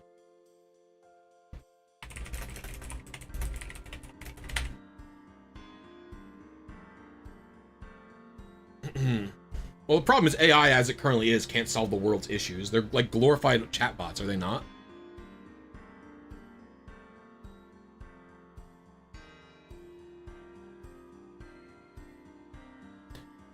Alright, as we approach this, I'm going to do a plug for myself again. If you're having a good time, enjoying my stream, enjoying what I'm talking about, please consider hitting the like button. We're almost at 100 likes. I'd really appreciate it if we could get there. And if you want to help without liking, and you want to donate some money, you could become a channel member for $1.99 a month, or you could donate any amount of money to my switch2 fund. We're only $200 away from a switch2, which if I get before the end of July, I'll use in a video on making the World Championships team. To compare how fast the Scarlet and Violet on the regular Switch builds a team compared to the Switch 2. I'll literally build the exact same team 2 consecutive times. Yo, Rudy Tootie! Welcome to Happy Knee. Everybody show them some Blisy love. I appreciate you. And I love your Dragon Ball icon. Oh, I forgot to do the synchronizer. Okay.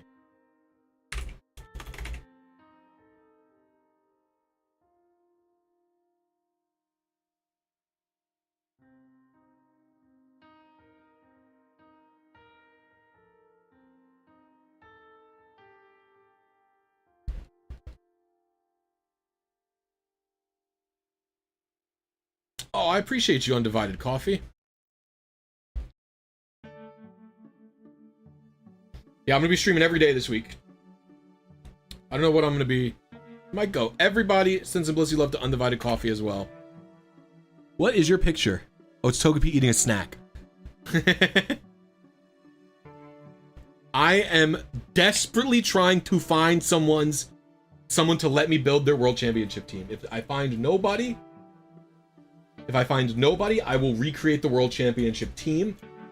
But if you know anyone going to Worlds, you're in those type of circles, send them a fucking clip of me going, Blisy's looking for people. I've asked multiple people today. I asked someone yesterday, like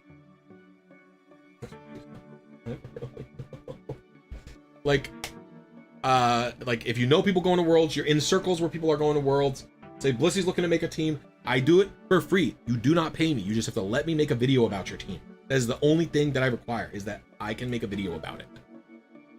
That's all I ask. Seriously. I've made teams for PokeMD. I've made teams for Freezeye. I will, in addition to the video, I will shout out whatever your social media you want me to is. If you're making a video, I'll link your video. Do you have a Discord? Yeah, my Discord is just at Blisy, B-L-I-S-Y. I'll type it into the YouTube chat. That is my Discord name. This is gonna be my last attempt for today. And it's not like I need a huge amount of time to make a team either. You know, in Scarlet and Violet, things generally go pretty quickly. There are some Pokemon that'll take a little bit longer. They'll also have video fucking evidence that their team is not hacked if there's any issues with the... Like, I know plenty of people hack their team in and stuff like that.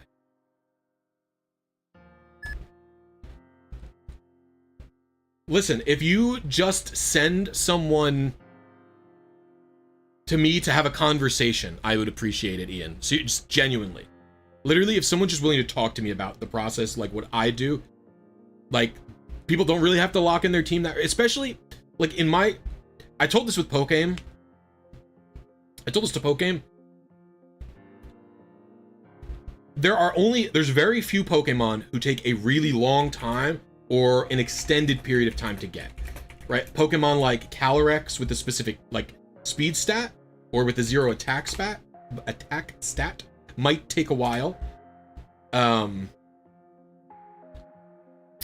Or, you know, Enamorous, I basically can't get. I pretty much can't get Enamorous. I don't know if anybody's using it, but I can't get it.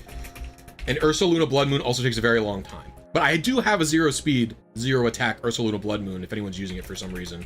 And they don't want a different speed stat than 0. I do have one, actually.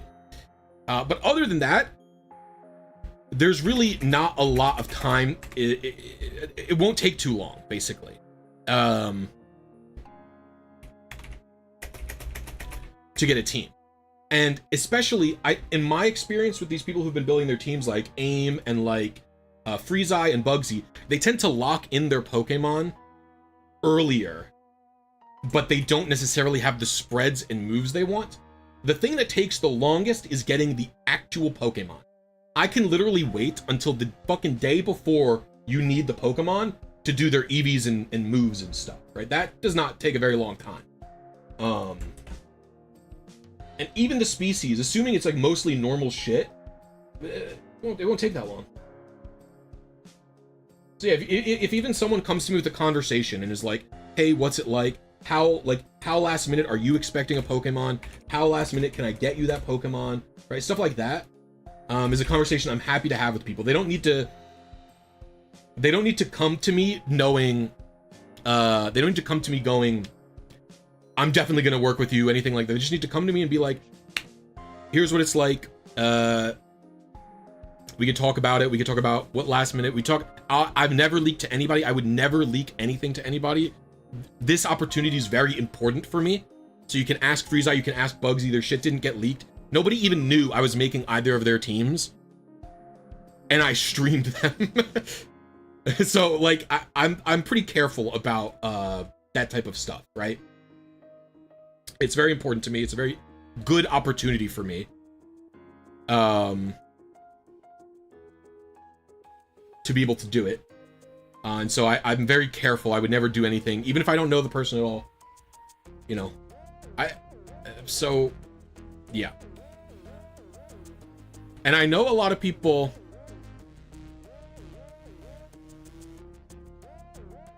Yeah, I mean, I made Swave's team literally the day of. Like, I literally made Swave's team in 8 hours, I think. Legit, made his team, like... in like 2 streams, basically 2 4-hour streams. I made his team, so there's a chance his team can be like that, you know. I really appreciate it, Ian, my goat. I appreciate everyone.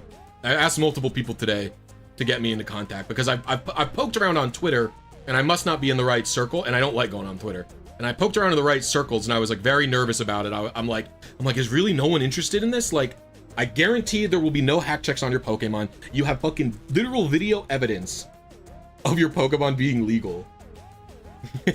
You know? And even if you don't have the video evidence, they will be legal because they are. So...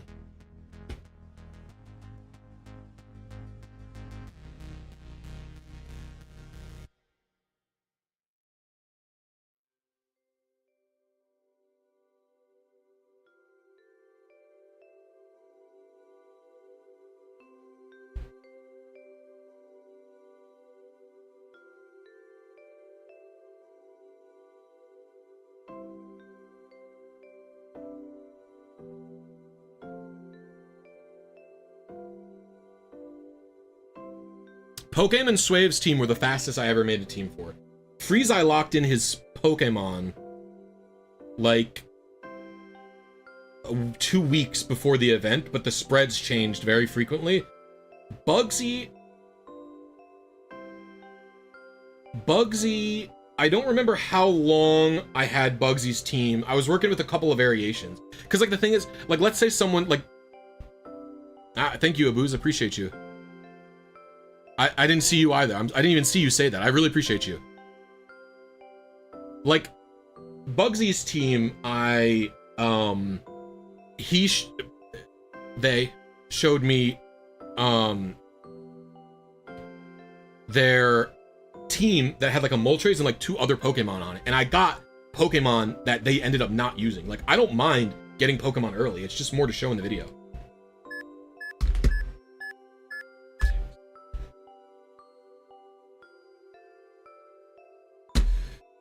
Favorite future paradox. They're not great, are they?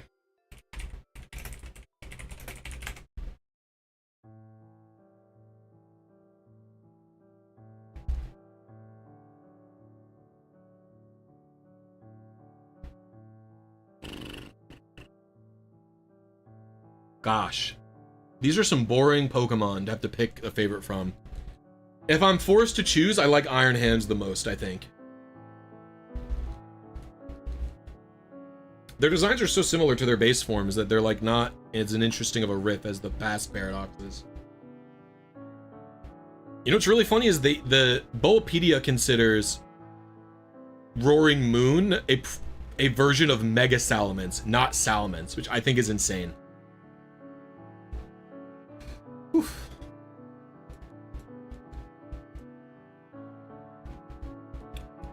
So I probably won't be doing this tomorrow. Maybe I'll put up a poll of what people want to see tomorrow. I was thinking I could either do some Coliseum RNG manips or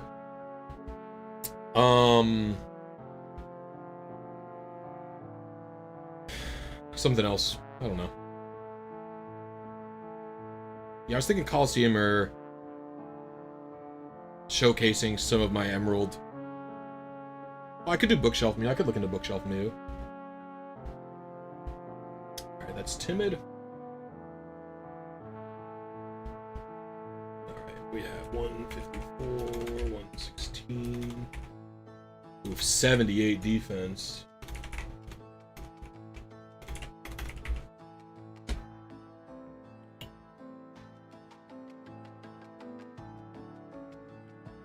I was like 200 early. Alright, well, that's going to be it for me today. I appreciate everyone who tuned in today. I appreciate everyone who channel membered. I appreciate everyone who donated. Anyone who offered to help, like, find a person for me, for VGC, I so appreciate you.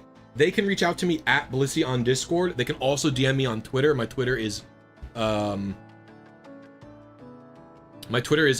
_a_Blisy, and my B-Sky is blissy.net. And then, if you're one of the people who's reaching out for me, you can also reach me on those places as well to send me contact info as well. Yeah, thank you everybody for watching today. I'll be back tomorrow with another stream, and I'll see you later.